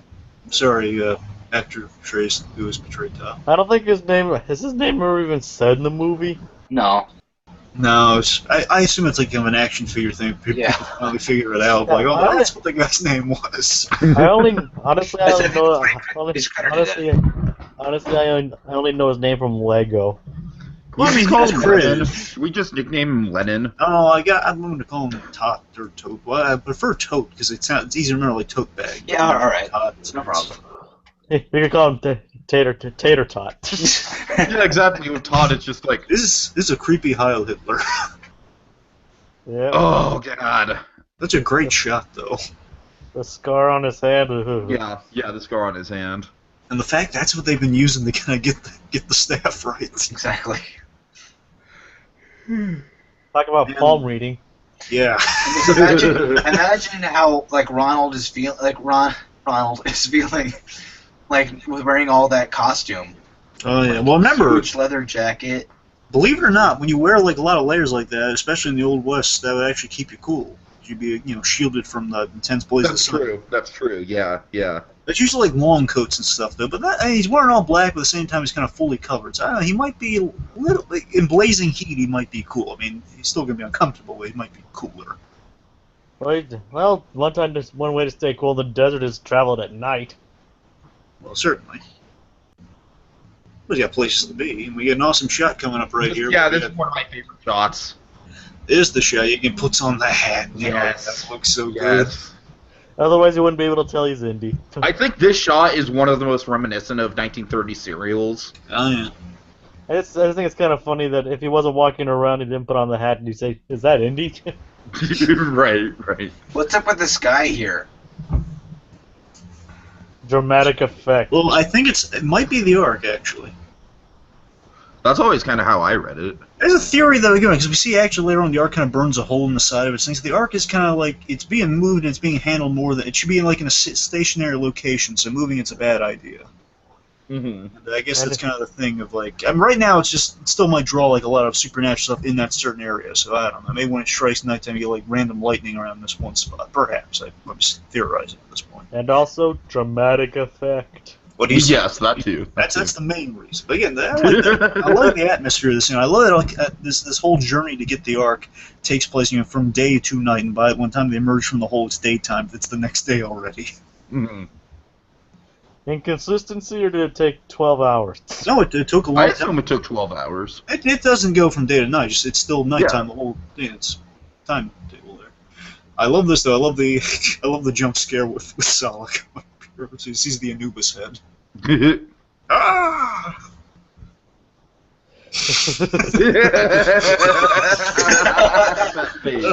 That face. I want to freeze with that face. I just wish, John Rhys Day, I wish you could just play kind of all the Disney sidekicks at some point. Just like kind of play like your Smitty from Captain Hook, from Peter Pan along with Captain Hook. You mean Mr. Smee, right? That is pretty terrifying, man. He'd actually be a good Mr. He'd actually be a great Mr. Wait, Smee. wasn't he? Who was Mr. Smee in Hook? It wasn't him. Yeah, I know. It was I'm trying. No, it wasn't him, but it was. Was that? That wasn't the Winnie the. No, that wasn't the Winnie the Pooh. I'll look it up. Anyway. Snakes. Why did it have to be snakes? And again, I love that they set that up in the cold open, and now it's coming into the blood. Indy is a snake. The only thing you can do is kind of put Indy off his game. Bob Hoskins played Snake. Oh, Bob Hoskins. That's right. That's Oh, right. no, that was the live action movie. Are we talking about live action, the animated? No, live action. Yeah. Oh yeah, you're right then. Very dangerous. You go first. One of the best solid lines, just so perfect. And yeah, I like the idea that with the indie formula, we have one really all bad. We have one bad guy who's all bad. The other one is he's somewhat bad, but he's mixed. Mm-hmm. They either have like a thing where they kind of shift sides, or like you don't know where their allegiance at. And here with Belloc, you see, Belloc's not exactly all bad. Like, he does kind of take a liking to Mary. Don't get me wrong, it's still for self-motivated reasons, but you get a sense that he doesn't want to torture or kill this woman, though. So he does have a conscience. Like Belloc, he's definitely a villain that has some class to him, for sure. Yeah. Because later on, he does kind of feel like bad that's definitely a staple of the James Bond villain. Because later on, doesn't he understand that she has a connection to Indy? well, he does. He's still for survival's sake, and every time he's assuming Indy's most likely going to get killed or something. So he's just trying to put her in the dress. Now he's just trying to get answers out of her. He's not trying to. He's not seeing a future with her. He's just saying, well, he's going to charm her, and like, he's a Frenchman with an ego. That's what he is. Right. And again, I love that Karen Allen. She had the opportunity. She came up with this scene essentially because basically she was going to be put in a dress for a random reason for the snake scene later on. So this is her opportunity to kind of improvise, like, she's getting a knife. That's why she's changing into this dress, so she needs the clothes to cover up the knife. Mm-hmm. And it brings the drinking contest back. I believe that was also her idea. I'm sure it was. Yeah. Really cool.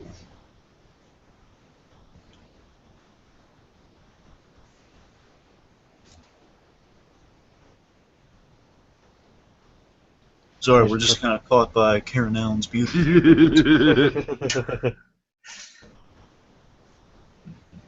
And she's playing that Belloc. She really is like the most crafty character in this movie. Oh, yeah, and she's trying to outdrink him like she did the guy earlier, which we've seen. She's able to again. It's so now I think about it, there's a great structure here. Indy's doing something that calls back to the very beginning, and now we're doing the same thing in there, and she's calling back to the first scene we saw her in. Exactly. Right. She could probably outcraft Indy too. Oh, of course. Well, she did. Remember kind of in the bar. Remember she held off the medallion for a bit. She's conning $5,000 out of him, technically, so right from the get-go. Oh boy, the snake room. This is a tricky shoot when they did this one. Is that? I mean, they say there's actually a very thin pane of glass between them. Yes. You can briefly see. There's plexiglass right here because this is the most dangerous thing. And this Cobra actually did try to kill Harrison Ford because if that glass wasn't there, it shot venom at him. So it would have actually killed him. Oh jeez. See, right now, I mean, they removed it best they could. I don't know which version you guys are watching because one of the versions they cleaned it up slightly. Again, it's not like altered, just like they got rid of the plexiglass. That's the only alteration they made. So. Basically, now, they say a lot of them are ass, but I don't think they actually use a lot of it. No, none of them are actually ass. They're all non-poisonous except for the Cobra. They just say they're asps. Yeah, they're mostly pythons, and the pythons, however, they will kind of bite you and they'll stick on there. Yeah, right. And here's the thing: actually, the assistant director was bit by a python, and it was right on his arm. He's bleeding, but here's the thing: that he was real calm about it because he knew a trick to get him off. Basically, asked someone like snap the tail so the thing will release, and he did. And he was fine. They were all Spielberg like, oh sure, oh my god, it worked. It's kind of weird. We have this awesome snake scene intercut with this romantic ploy here. Indy's burning one. And it totally matches. Yeah. Well, if you think about it, they're both dealing with snakes. Yes. Yeah, definitely. Yeah, I mean, Marion's a bit of a snake herself. Yeah. A little bit. A charming snake, she's but a still snake. Yeah. But she's the good kind. Yeah. Well, yeah. Not Belloc, though. Oh, he's a snake in the grass, that Belloc. And it's feigning kind of going down for the count here. And look, I don't know if if you guys can see this, but there on one of these posts there's R2D2 and C3PO on there. Yes. Yeah. Such an awesome little Easter egg, kind of their own personal A113 for a moment. Yep. Just shame they didn't do more stuff like that going forward, you know? Who knows? Maybe those two visited Earth at some point in the distant past. And then maybe they thought Indy, and maybe who knows? Maybe they'll think It Indy was called a looks long like- time ago in a galaxy far, far away, so a long time ago. I do have a theory. I have a dumb kind of in the line of the ridiculous Pixar theory people have sometimes. I have one theory. Perhaps, actually, Indiana Jones and Jurassic Park might be in the same universe. I could buy that. Well, maybe Alan Grant looked up to Indiana Jones. Right. That's why he became an archaeologist. I'm just saying, if you're going to look for a theory, that might be the only one. Well, Alan Grant's technically a paleontologist. I'm saying still, it's kind of an archaeology of some form. He's got into paleontology. I'm saying maybe as a kid he looked up to the legend of Indiana Jones. What if C-3PO and R2-D2 went to Earth and the Egyptians saw them and thought they were gods and put them in the hieroglyphic?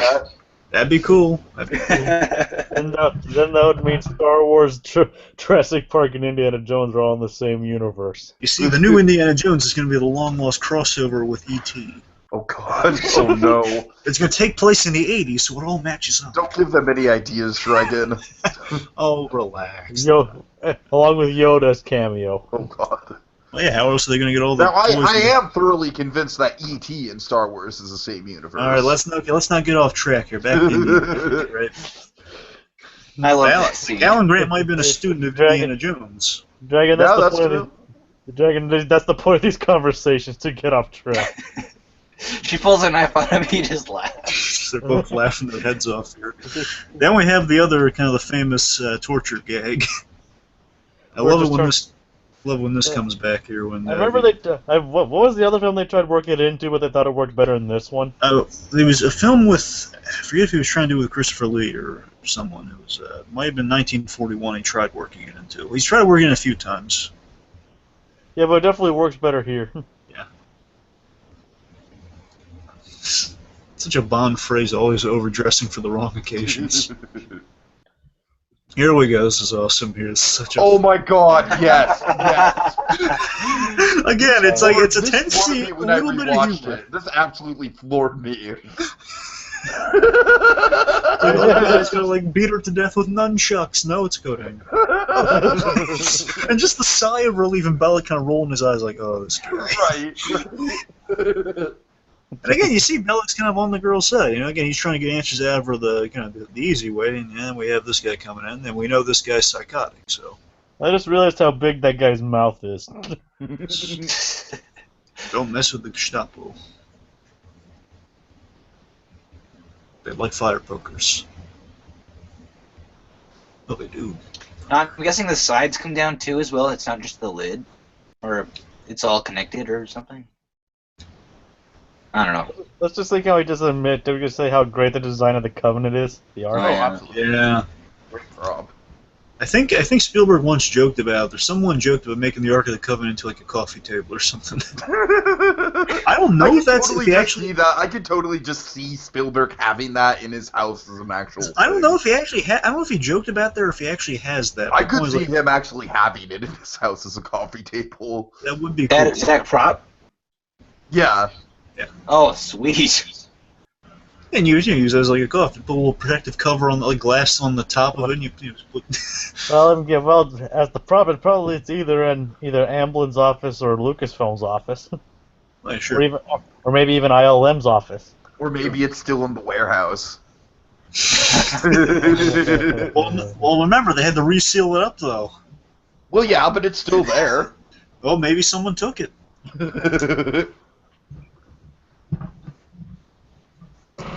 Again, I love that it's morning when they it's daybreak.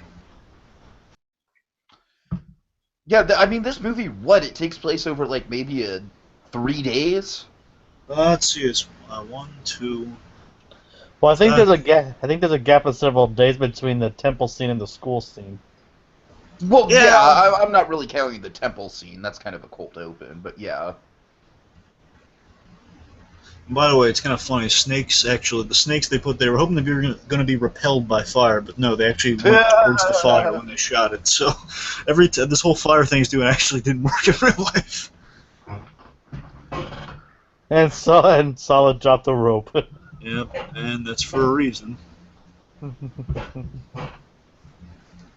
Poor Indy. Oh boy.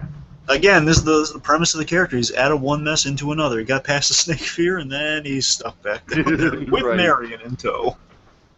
And again, I love the Bellic shocked reactions about that happen here. We're just kind of like, no, don't throw the girl down there. Come on, man. But the colonel, the Nazi colonel, that guy's a prick, though. He just really likes to really drive the nail in there. Bellic gets his opportunity to gloat here, saying, maybe thousands of years later you'll be worth something, too. I love the smile on his son, but it's really, they really just hate each other. But they joyously hate each other. Not exactly friendly rivals. Almost. Like they're like on the verge of being friendly rivals. Yeah. You know, if one wasn't an arrogant jerk. Yeah, there's like 7,000 to 10,000 snakes in this room because they look sparse because they weren't really gathering around there, so they had to add even more snakes. Oh my god. Now, is this a film in Okay, yeah, Pine? this shot I can kind of see the plexiglass a little bit. Yeah, and again with the cobra, whenever you see the cobra, that. Right. And right here, you know, Tiki's gonna sound crazy, but when Marion climbs on Indy's back like that, I couldn't have when I was rewatching. Oh my god, it reminds me of when Woody's climbing on Buzz from Toy Story when he's afraid. A little bit, That yeah. movie's full of kind of Star Wars and a lot of Spielbergian and Lucas references up there. Oh my god, maybe that actually is a reference from Raiders. It could be. There are a lot of Star Wars references in Toy Story, and a few Indiana Joneses as well. With him running from the globe, all sorts of little nods like that. And those things wouldn't be possible. That's Scrooge. Oh my God, Sala! Look at that wonderful John Rhys Davies just Yeah. communicating the sound. He's like, "No, my friends are dead." There you go. There's a plexiglass there. Mm-hmm. But yeah, for safety, can you blame him? Still pretty impressive absolutely though. not. Again, because it did actually try to kill Ford. That's She burns. So panicked, she burns the leper. that's funny. And these two are so great together, in this madness with each other, and he's ripping the dress. And again, I love it. They acknowledge how impractical it is. She's in this ridiculous thing, she's in this ridiculous dress, he's surrounded by snakes, but he's covered from head to toe in some protective gear. Right.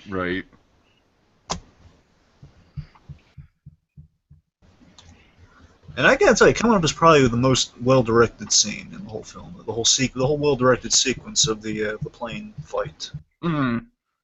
Well, definitely, Michael Kahn did the editing on this film. Michael Kahn is an excellent editor. He's worked with Spielberg times after this as well, but this is probably like the plane scene is one of the most well-edited sequences in the film, probably. Oh boy. God, poor Indy. I could definitely see where the Uncharted series drew from this. Oh, the Uncharted series is just like a straight-up homage to Indiana Jones for the most part, I think. Yeah, I mean those games are amazing. But like those games are like straight up homage to like the films that are like Indiana Jones, Tomb Raider, all those. Yeah. Remember, there's Romancing the Stone, which is like very referential to Indiana Jones and the premise. It's like you basically add a writer into the mix, and that's pretty much Indiana Jones. And funny enough, that actually has Danny DeVito dressed a lot like Sala. Oh god.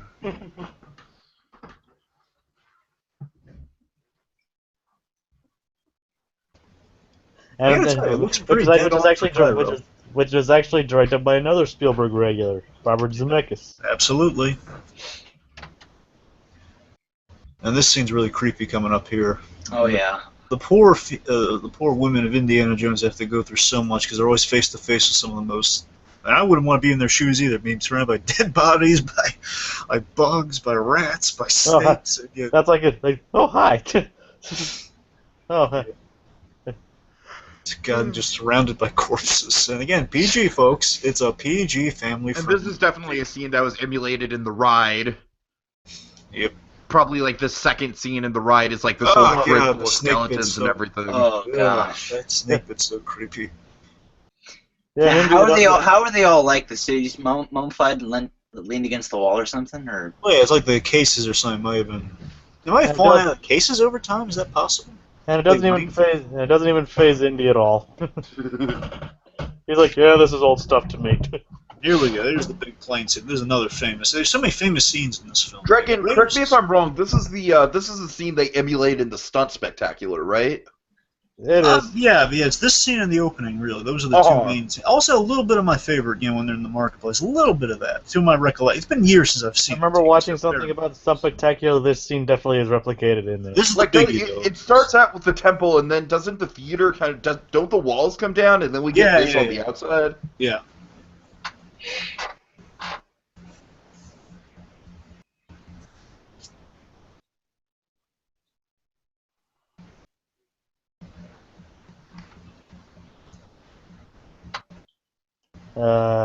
Awkward silence. Well, we're taking in the ambiance, Jacob. Yeah. I love the old-time warplane here, the old-time, just the big old wings. It looks very impractical, yet it somehow flew. Now this aviator, I don't think he was a stuntman. I think he was... Yeah, he was Frank Marshall. This is the actual producer of the film I mentioned earlier. Spielberg, he thought it was like a one-day thing, but no, it's really hot. He has to be in the cockpit. Right. All leather. So Harrison Ford. This guy might be one of the best one-off indie villains. Oh yes. Oh my god. This is kind of this for the most part is a standard in all the films. I can't remember what it is in Last Crusade, but in the films, like, he fights a big kind of muscly guy. Right. Because I think the tank in Last Crusade kind of counts as the muscly guy in some ways. Like, it's kind of the big behemoth he goes up against in some way. So which one's Frank Marshall, the guy with the goggles? Yeah, he's the one who still, like, when Marion takes him out, that's the one. All right. And then Indy, you do realize you don't have to fight this guy, right? Yeah. Well, let me see. Did he knock his gun away, or is he has the gun right there? I think the gun was knocked away.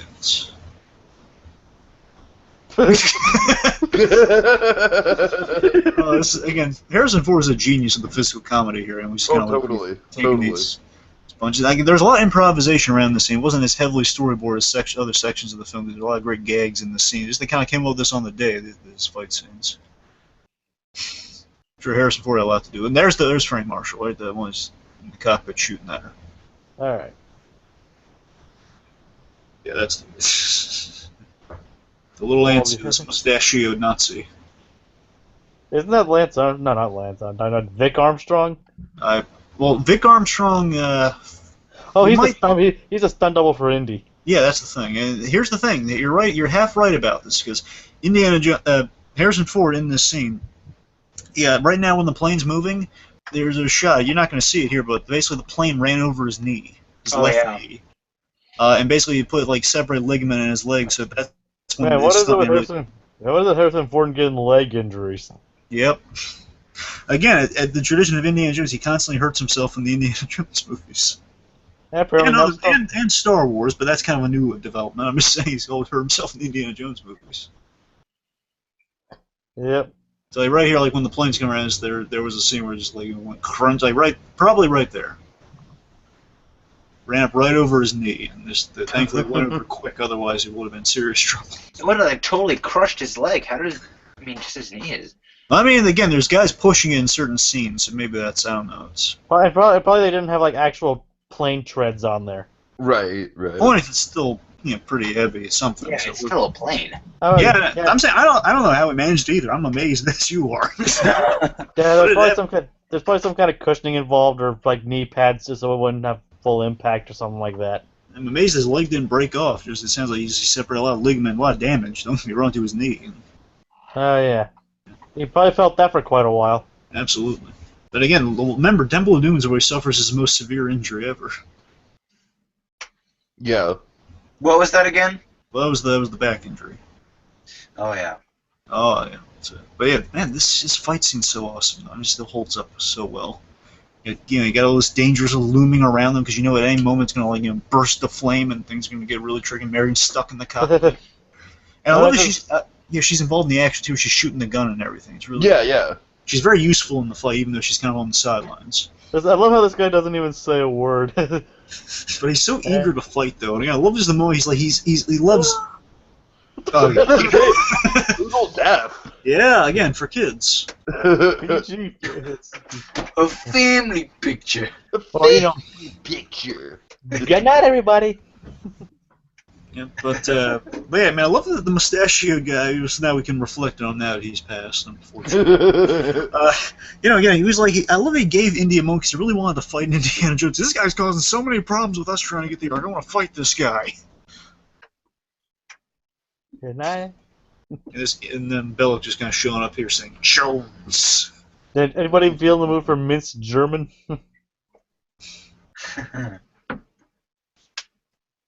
And another explosion. Jones. And Belloc was just kind of expecting it, wasn't he?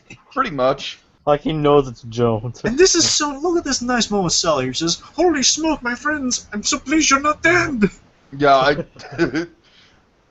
this is definitely one of the best solo moments for sure. And this absolutely is like the 30s serial scenario here. Like, again, out of one mess, right into another. So it's not even a time to say, oh, well, how have you been? How you been not being dead? Not a moment of that. It's just like the whole, well, now we got to get the truck. You want the truck? What truck? This truck is, the actual truck is at the exit to the Indiana Jones Adventure in Disneyland. Oh, Yeah. cool. Yeah. Nice. And this whole sequence here, again, short of the cold open, this whole sequence here is the most kind of 40s, like 30, 40 serial-esque moment. There's a car chase, like you're rooting for the guy every step of the way. Got a lot of cool action. Again, it's kind of on a fixed location, so I mean, really, it's excellent. Basically, once this movie hits the hour point, it's pretty much action all the way through. Oh yeah, and again, I also love this moment with Indiana Jones here, where he says, "Yeah, well, what's the plan?" Indy says, "I don't know, I'm making up as I go along." He improvises. They give him like a good look of like, "Oh, that's Indy." Indiana Jones on horseback. Cool. Yeah. Ladies. There's nothing for the ladies. I'm thinking of that joke from George of the Jungle. What is it with girls and horses? Oh, God. Not like horses. There's just a random moment too, by the way. But anyway, let's not. Just Indy coming out on the horse, just... No, not. I'm just talking about the George of the Jungle moment. Where there's well, let's not talk about that. Yeah, exactly. But this is cool, though. This is great. And we had more of this in Last Crusade, him riding around horses. It's even cooler because he takes out a tank on a horse in Last Crusade. Yeah, right. And that's cool, but this is also really great. Again, kind of something similar to Uncharted 3. Well, again, the Genesis. Yep. Like, look upon the greatness, child. Look upon the greatness. Sic Parvis Magna. Oh my god, it's a second. I don't know what it is. It's Nazis wearing driving goggles. It's safe, but it's also really cool looking. Just the safety precaution. I'm thinking I'm putting on driving goggles. I mean, there might be sand and crap blowing in my face. I don't want to endanger the lives of my Nazi brethren who are going to be killed by this one man.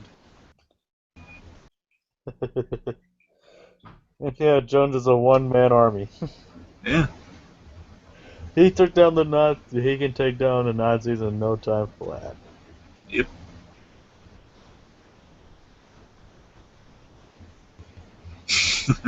I think Deadpool might have taken a bit from that scene, though. It could be stretching, but... Is that the one Willem scream in this movie? I think it is. Well, there's always a Willem scream in a Spielberg Lucas production. Of course. But I mean, the bit right there, Indy's like he's pushing on the gas and the brake pedals for a moment there. It kind of reminds me of the bit from Deadpool, and Deadpool's like he's stepping on the gas to kind of prevent himself from getting shot inside the car. Mm-hmm. I could be saying it was such an iconic thing. The guy on the windshield, to see that guy on the windshield. Yeah. Flew off. My cabbages! I don't know if those are cabbages, but it just reminded me of that. That's a show. It's also influenced by this show, by the way. I mean, as a show, it's also influenced by this movie. I don't know if those were actually cabbages, but I just thought it fit. I think it was pottery, but you know. Oh, still, my pottery.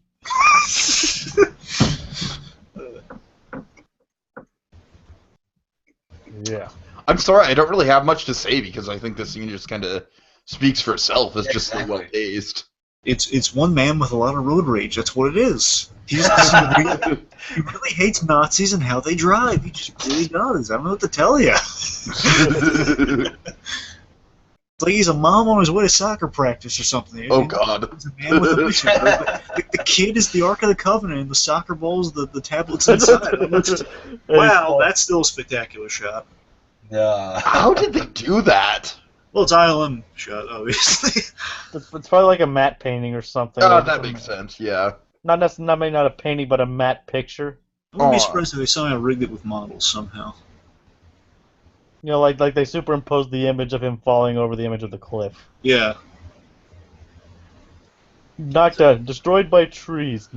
Also, I want to point out, this scene, there's a very similar scene to this in Kingdom of the Crystal Skull. That's probably one of the few good sequences in Kingdom of the Crystal Skull. However, here's the difference, though. Of course, there may be If you think about it, they also did this in The Last Crusade. With Nazis, nonetheless, too. But it was with a tank, and it was a little more... It was a distinct little... I think Crystal Skull does the scene, and it's still pretty good in Crystal Skull. However, it goes on too long in Crystal Skull. And of course, it's all like I like all the stuff with Indy and the truck in Crystal Skull, but of course, that's also where we get the Mutt Williams with the monkeys bit as well. Yeah. So kind of a mixed bag with that. Yeah, you see the point though. Being again, like in Last Crusade, it's like kind of with a tank. It's a little more special. You have like a lot of great stuff going on the sides there. And not only just bringing that tank with his father on the inside, a lot of cool stuff there. Oh. I mean, it feels different. Different enough for Last Crusade. Crystal Skull is kind of a, it basically tries to do this scene, but goes on a little bit long, and you have those weird things like the Mutt Williams thing, as you mentioned. But again, this scene is so well directed with the action, but at the same time, it's also very well edited by Mike. I gotta give the guy a shout out again, Michael Gunn. And being punched in a bullet-shot arm, that gotta hurt. And here's an awesome part right here again, where he's hanging on the rope beneath the car. Old Mercedes-Benz. Hood ornament. Yeah, very dangerous looking, isn't it? That's dangerously close to. He's dangerously close to getting a rug burn. He's dangerously close to having no Mutt Williams either. Oh God. And again, it's kind of a Back to the Future bit almost. Like, hey, we're gonna ram him with the other car. Right. Dun, dun, dun, dun, dun, dun, dun. Spielberg. Another Spielberg thing. Yep. Well, Spielberg produced. Well, it's still a Spielberg thing. But my God, this is so cool. We're just kind of hanging on with the whip. He's hanging on. I forgot in this moment. I forgot he's hanging on with the whip. I thought it was a random rope for a second. No, it's how did it latch like that? I mean, it looked like a magnet. Well, he's very skilled with it. That's why. Well, I know, but he had no space to throw it. He's Indiana Jones. I mean, it's like I'm not gonna question it. He's basically like Batman. He can do whatever he wants because he's Batman. The look on the Nazis' face survive when an Indiana atomic Jones explosion in a 50s style refrigerator. I mean, come on, give him some credit. Yeah, I mean, like I said, like Batman can do whatever he wants because he's Batman. Indy can do anything he wants because he's Indiana Jones. Yeah. And this guy's not so lucky. Yeah, this guy. Oh, I forgot how violent that looked. Blocked by convenient sand pile. Yeah. And then you hear that next I one. love how Indy just looks so pissed at Belloc. Yeah. He's just like, I'm gonna get you. Yeah. Oh, he's really nursing that bullet wound too, poor. Indy needs health insurance. He really needs health insurance. What if the school covers him? Like, is this all covered by the school if he comes back with all these injuries? Like, they're gonna get him touched up after Marin gives the initial pass? Possibly. I would assume. I would hope so. Now this is cool. Again, kind of our bizarre guys helping out here. Mm-hmm. Really nice. Good sense of community, let's screw the guys driving around the nice Nazi car, Listen for the dog here. It's kind of funny, Yeah, actually. yeah. It actually does kind of look. Throws them. I love that kind of our big kind of stereotypical kind of Nazi colonel guy is just like, no, I don't have time for fruit. I don't want your watermelon. Yeah, but I also kind of noticed the car is kind of reminiscent of the Back to the Future cartoon. Now I think about it. Yeah. I don't want your watermelon. Yep. This scene is really nice too. The goodbye scene between. Again, the last thing we're going to see of Saul in the movie till we get the Last Crusade. Mhm. Now the story with the boat here, they saw it and they loved it, but then they repainted it when they came back, and they had to repaint it again. Yeah, they make it look all kind of aged and everything. We got George Harris as our sea captain here. And I really love that Sal is watching out for him, so he tells the guy, well, these are my friends, these are my family, so I want you to treat them well or I'll find out about it. Sal is watching out for him, really nice. And again, I'm already missing you. I'm about to shed a tear here. I love Sal so much. You are my good friend. Oh my God, Sal is such a... I know we keep hitting the dead horse here, but he's so good. And look, he gets kissed from the girl before Indy does. That's for a reason. I'm not sure the audience knows how much you like Sala. I don't think you made it clear. I'm just kidding. Well, I like Sala very much. We had no idea, Dragon. They start singing again. Being kissed by Karen Allen, who wouldn't sing? Wolverine soul. As a mountain bird, children, you're ready too. Great conclusion to Sala's character arc. Yeah. And he's gone. Yep. And he's gone. Well, we'll see you at Last Crusade, Sala, good old buddy. Nice new dress for Marion, It's though. like the one kind of moment of peace before the end. Yeah, It's a like great for little... the past hour we've been just bombarded with action.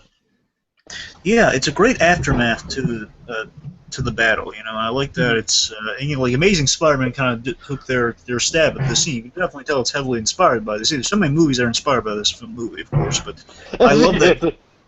Oh! What'd you say? She doesn't even realize what she did. Or maybe she does. Already had a rough day, and then that. Or maybe she did it on purpose, and she's just like hiding it. I mean, like Amazing. I think guys, does this score sound like almost exactly like the Han and Leia score? I think it's better than the Han Leia score, but tell me it doesn't. Tell me this isn't like the genesis of the Han and Leia score. You're right. It's very similar. It does sound similar. It's similar, but it feels a little more grandiose in this version. It feels like a little more like it's more of a like the other Star Wars thing kind of fits into kind of like more scenes. This fits directly into kind of like Indiana Jones kind of like romanticizing moment. Where doesn't it hurt? But I tell you, the whole like kind of her doctoring him up here is basically kind of going over the wounds and everything. You see that like an Amazing Spider-Man when Gwen is kind of tending to Peter there. It's like very much. It's a very romantic scene here. Yeah, absolutely. Yeah, you gotta applaud Indy's smoothness here. He's like, where does it hurt? Here. Yeah, and she's going for it. Yep. And then finally, here. Voice to his mouth. And again, this is what Spielberg really wanted from the character. He wanted kind of that Bondian angle. So, I mean, he is kind of a ladies' man, but again, he's not treating like women left and right. It's just when he's with a woman that, especially a woman he knows, he's built like actual respect for, and he gets some really good stuff going on there. Willie Scott, kind of the anomaly in that thing. Yeah, Willie Scott is almost kind of like the antithesis of Marion Crane. But with the other two, though, you do see like when he kind of develops a respect and actual kind of a care for the women. Again, for benefit of just for the sake of arguing, what they were going for in Temple of Doom, they were going for a respect earned, even though there's not really anything there. Right. Well, you see what I mean, though. I like that they kind of like it's not just a one-night stand. It's like over the years he's known women. He actually forges relationships with these women. Yeah, definitely. Eventually, he ends up leaving them. How'd they get that rat to do that anyway? Well, it's well-trained rat. I guess. If this was Kingdom of the Crystal Skull, that rat would be CGI. And this is post the consummation, post the conception of Mutt Williams. Oh dear God, that's right. I completely forgot about that. So now this scene is always kind of followed by the fact that hey, little Shia LaBeouf's in this scene. He's under the covers in some way. Wow. And this sub, by the way, is rented from Das Boot. Nice. Das Boot, and it was Spielberg, specifically rented it for that reason. Looks pretty cool, though. Yeah, it does. Yeah. Das Jones. It's kind of like the last thing you'd expect to show up in this movie after everything we've had so far. Oh yeah. Submarines. You think you've had enough already? We have car chases. Right, that's what I'm saying. Yeah. We got plane fights where Nazis get diced up like lettuce. You have all these. And nobody notices the strange new black markings on the Ark of the Covenant box. Well, the Nazis aren't as discerning as most people. Yeah, they're like, oh, there's strange new markings on the box. Yeah, no worries. There's no worries. Something the probably just burnt it or something. Yeah, that's above your pay grade, son. Don't worry about it.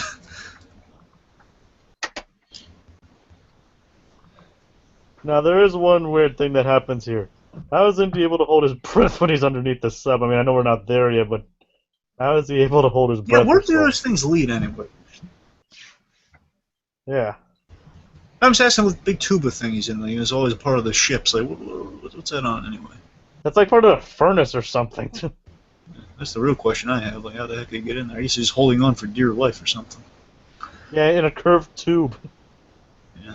Then again, I don't know. Like, there's maybe like a support beam or something. Again, I like how the sea captain here. He's kind of sticking up for best he can per Cella's wishes here. But again, just trying to make it sound like, oh, you could sell her on the So on the market, basically, do what you want, just don't hurt the girl, and they're not going for it again. This guy's just such a Nazi prick here, just saying, "No, I'm going to do what I want to do. Forget your little suggestion. I'll take what I want." Just look at George Harris's guy, this defeated little look, like, "Oh well, I tried." Almost kind of wish there was a bit of a payoff with the Nazi throwing the cigarette into the pipe that Indy's in. I remember seeing some movie or some cart or something where someone throws something that throws a cigarette down there and it explodes.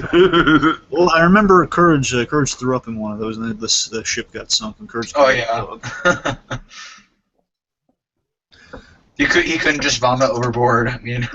No, he saw what looked like a trash can to him, I guess. And this is a great triumphant bit here, though. You're Absolutely. Right. It's an I'm Batman moment for how he survived. I'll give you that. But still, I love this moment here. It was like, hey, he made it. And he's gonna get these bad guys. He's on the sub. Really Yeah. neat. Yeah, but they travel like. You know what? That just kind of goes to show you that Indy's been kind of doing these step-defying things long before the fridge. Yeah, it's kind of a shame that he's not wearing. Again, there'd be no way he could actually hold on to the hat. Actually, wait, no, he's slipping onto the boat right now. I think. Let's see. I forget if he goes inside here or if it's. I assume he goes inside somehow. I think he does. Yeah. Let's assume he's Indiana Jones. He's probably found a way on there somehow. We're not going to see it, but he's near a door. He probably thinks But I wouldn't put it beyond him that he could hold his breath for a while. He managed to hide from them for so long. Yes. I got to admit that was one thing when I was watching it. Like, yeah, I don't quite know how this works. Wait, what did he do? Well, he's hiding somewhere on the sub and no one's found him. It's kind of It does kind of bother me that we don't even see him sneak on the submarine. Well, he's gonna sneak on the sub. Well, the reason I think is like they couldn't BS their way into explaining that, so they just didn't show it. Exactly. What's that saying? It's just figure he's gonna sneak into on the sub, and he can probably hide. He's Indiana. He's done all the other stuff. Give him a pass. And how is he still wet? Well, remember, Good point. Good point. he's really sweaty. Yeah. Remember he died. I don't know. I'm gonna call swam. this. This is He probably the swam biggest. to the This is sub. probably the biggest plot hole in this whole movie. Well, I'm remember, just gonna call it. he did swim to the sub. He's probably still wet from that. Well, come on. Well, yeah, but I mean, They've been on It there for hasn't been that days. long. They've been on there for days. He's probably hungry. He's probably really hungry. How do you know it was for days? Well, I I'm mean, sure it takes days to considering cross. the distance they traveled. Yeah. It's implied from the distance. It's at least a day or so. All right, fine. Well, maybe when they were Now he's dry. All right, moving on. I just like the design of the hangar of this place. This is a funny gag though, where he's just kind of he's getting chewed at by his Nazi superior. Just again, not put off by the fact this guy doesn't look like a Nazi, more put off by the fact, hey, this is unprofessional. Look at you, you're a mess. You don't have a shirt on. He punches the guy out as an apology. Like, oh, I don't know what I was thinking. He's like, just grabs the hat out of bitter. Yep. Indy needs a hat. Give him a hat. What is Indy without a hat? Han Solo. Pretty much. He's nothing without his hat.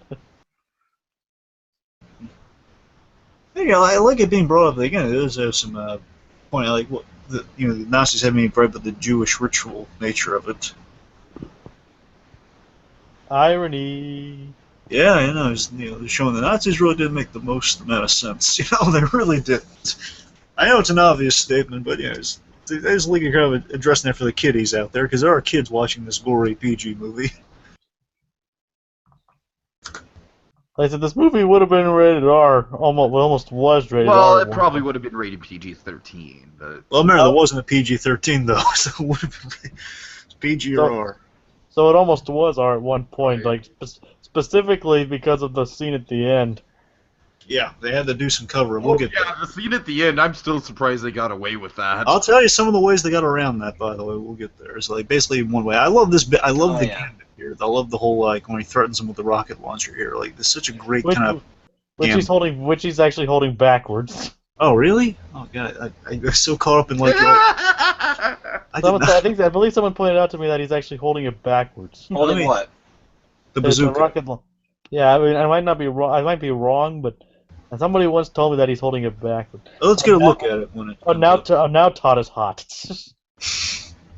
What? I mean, remember you guys are always saying he couldn't be hot might not be hot in the desert earlier. Now he is.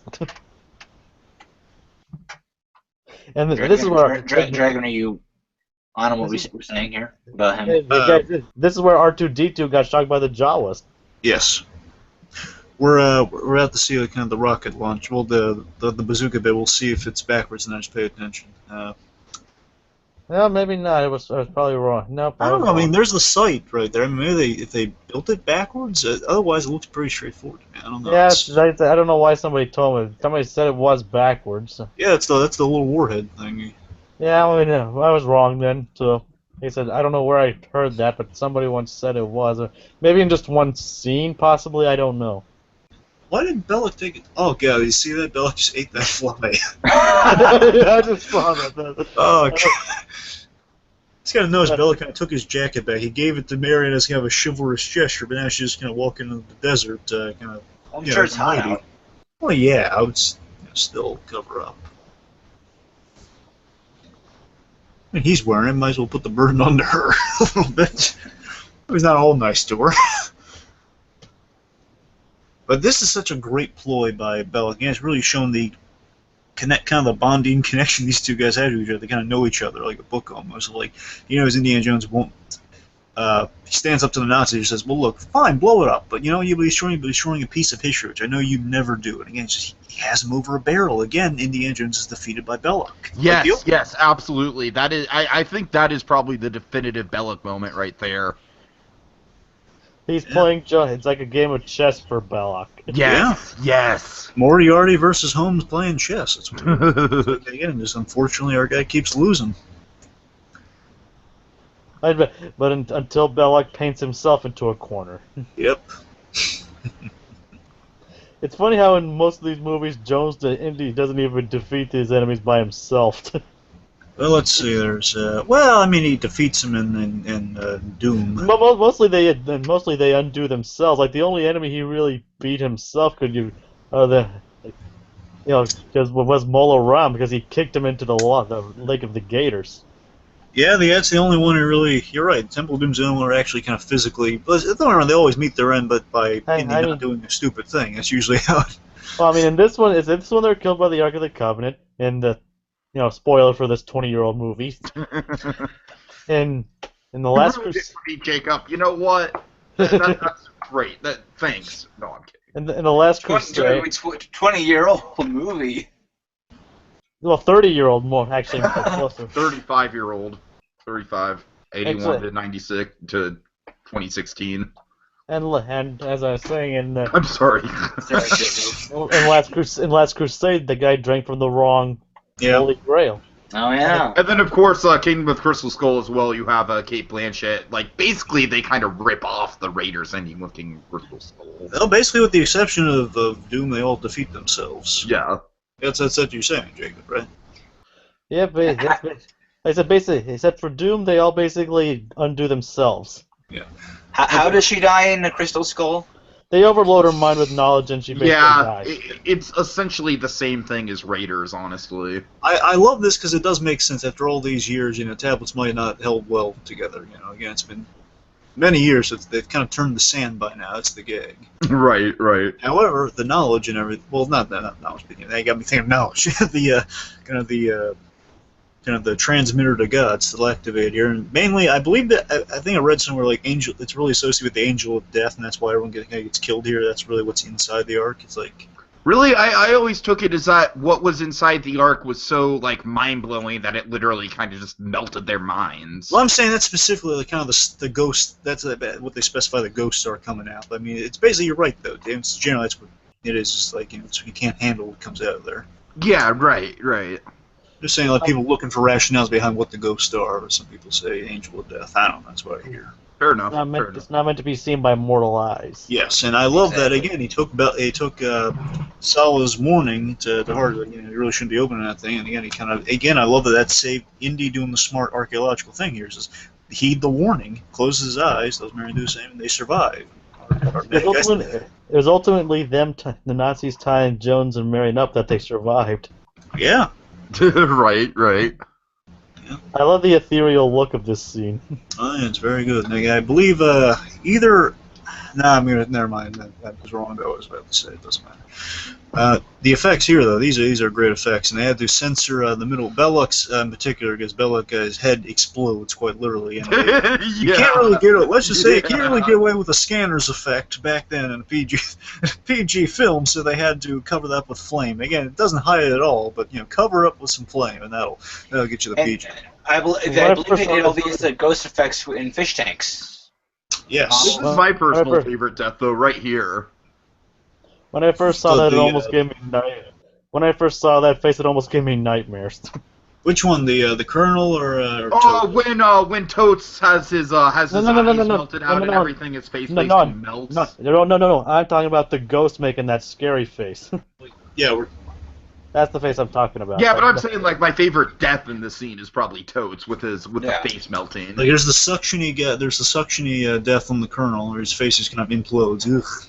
Right. Yeah, that right there. Just again, that's okay for kids. Yeah, we have to cover up the head exploding with flame. Like I said, this thing could almost give people nightmares. Oh yeah, and I liked that. I love that they show a little detail. The cameras also got broken, so basically there's no record of this whatsoever.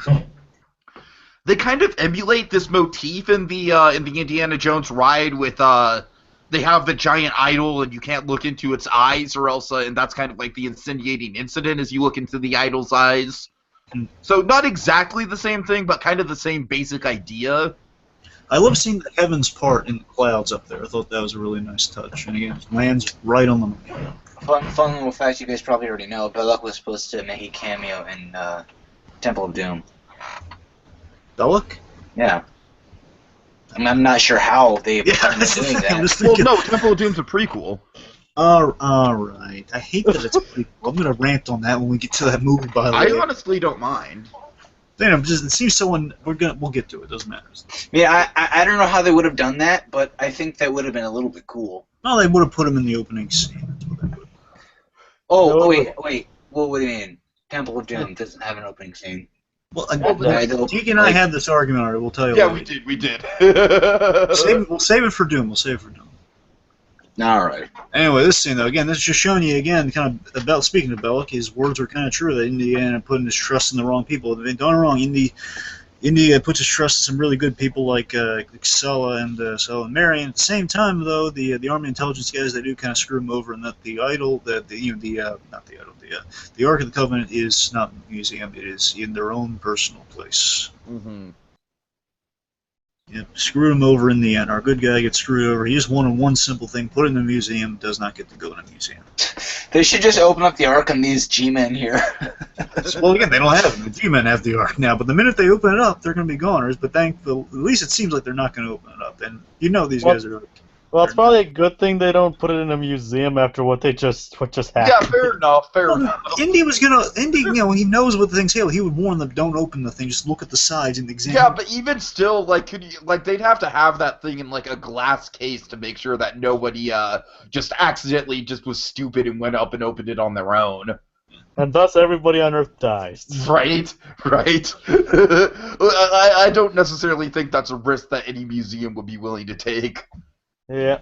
Well, the point is he wanted it for further study and eventually wanted safe. I love the scene of them walking down the stairs. That's a Classic. Yeah. Here we go. It's one of the most famous. Now the scene where they're walking down there's that's 30s material. I want to say that every cartoon in the history of ever has parodied this at some point. Yeah. The Simpsons, Family Guy. You just go down the line. It's like South Park. Well, Indy gets the girl in the end at the same time of the crate, the coveted item, the MacGuffin in question. It's a powerful relic in a crate amongst an infinite number in this mysterious warehouse somewhere. The fact that it's still the item still exists, but it's like it's a long line of other mysterious items we don't even know about. Again, it's all about the adventure, not about the item in question, because there's tons of items out there. It makes you think about what's in there. And how'd they do this shot? I mean, they made all those boxes or what? It might be a matte painting. Also some mirrors, possibly. Yeah, Possibly some mirrors. But the guy was walking out onto it. How did they do that? Like perspectives, things like that. Yeah. But the thing is, I remember seeing they made fun of that in one of the Lego Indiana Jones video game where the guy just continues walking around the scene lost. But just with the crates, I just want to mention kind of the symbolism of that. I just think it kind of really brings the story to a good close because it kind of represents just because you don't have anything to show for it, show for your journey, like you don't physically have the Ark in a museum, doesn't mean that the adventure wasn't worth going on. I think it's kind of what that. Again, there are tons and tons of adventures, and there are tangible items in those crates. Yet, it doesn't really matter because again, there's always a next thing you can go on an adventure for. There's always like a next tangible. Maybe you'll get it, maybe you won't. Maybe it's all going to go to this warehouse as long as you went on the adventure, and it was a lot of fun, and you grew as a person. That's the point. I love it's a lot of layers that I'm sure people have interpreted that scene for God knows how many with many meanings attached to it. It's just like a meaning came to my head on that one. All right, guys, since we're on there probably is no definitive anything behind that. And that's the point. That's the brilliance of it. Since we're on the credits, guys, do you want to kind of go round table and give your final thoughts? Sure. Jacob or Sandy, you guys want to go first? Okay, I'll go first then. Unless you want to go first, Sandy. Oh, no, go ahead. Well, this is definitely a quintessential film in both Spielberg, Lucas, and cinema history in general. Like, it brought back the idea of a great adventure which was dead for a long time at that point. So, it definitely proved that a great adventure a pulp story can still be told and still achieve great success. And it's a seminal film, one of the best, a quintessential Spielberg and Lucas film, one of my favorites and one that continues to influence both many people and some of my works even to this day. All right. Yeah, like I said, this was definitely, when I was a teenager, this was definitely like my #1 favorite movie, and that's since changed, but I would still say this is probably like maybe, I would definitely have this in my top 20, like definitively in my top 20 of all time. And it is absolutely just, from top to bottom, it is rollicking, it's a lot of fun. Ironically enough, movies that kind of have less action than this kind of stick with me a little more, so maybe the fact that it's a little bit too fast-paced for me, that kind of knocks it down just a little bit, but still, I mean, that's just a minor nitpick. I mean, it's fast-paced, it's insanely fun. Sala, like we said, we keep praising Sala to the high heavens. He's a wonderful supporting character. He is. Marion Ravenwood was just lightning in a bottle. You're never gonna have a better Indiana Jones love interest than her. And yeah, it's just all around just iconic. And one last thing to say is just like, it's really fascinating to me to watch this movie. And stuff like the boulder is only 15 seconds of screen time. It's like how so little of the actual film can kind of turn into something so massively iconic. That's just endlessly fascinating to me. That's all I got. Sandy? I'm on the same page as Tiki, pretty much. I mean, he worded it perfectly. It's amazing. It's iconic. It was well directed. The music is amazing. The acting was flawless. All around, just not a flawless film, of course, because there is no such thing. But it comes close to being as flawless as it can be. Mm-hmm. And it's just mind blowing how adventurous and I guess amazing it is. And how it holds up to this day. Yeah, how it holds up. Yeah, I mean, the movie, it left an impact on cinema. It's essentially the whole Indiana Jones franchise. It's Spielberg's Star Wars. In many ways it is. Yeah, I'm saying, of course, with the George Lucas kind of view involved. It's by far the most consistent franchise that Spielberg's worked on. Yeah, and you don't, basically, to put it simply, I mean, you don't have, again, because as we mentioned throughout this thing, there's so many things that have kind of taken inspiration or reference from this film. I mean, this film has had such an astounding impact on the whole, on the whole of cinema. Like, there's so many references, so many like parodies on television and animation. Everywhere there's always been like Indiana Jones, like it's apple pie. It's terminology like, oh yeah, like the boys know Indiana Jones like the back of their hand. Everyone their grandmother knows. Oh yes, I remember Indiana Jones. Everything, it's. But again, like just prime example I can give you is you don't have one. Oddly enough, it's an opening scene. It's also one of my favorite parts from this movie. You don't have the opening. Well, you don't have the credits, the opening credits scene. You don't have the opening to Guardians of the Galaxy without Raiders of the Lost Ark. You don't. And that's one of my favorite parts of Guardians of the Galaxy. Star Wars going through the temple. It's kind of like, basically it's kind of the opening of this film. James Gunn did cite that as a great influence on the whole of Guardians of the Galaxy. Absolutely, you don't have that without this film, and I mean, I'm very happy this movie exists. I love so many aspects of this film. I mentioned that market scene. If I ever just want to put myself in Indiana Jones mood, I did before going on here, was watching a isolated scene beforehand. As I watched that, that bizarre scene, that whole, the great kind of comedy between him and Mary, and he's fighting people off. It's just so exciting. Something so electric in the air with that. Of course, you have just the moments that are permeated on film with the boulder chase. Just to put it simply, it's a masterpiece in many ways.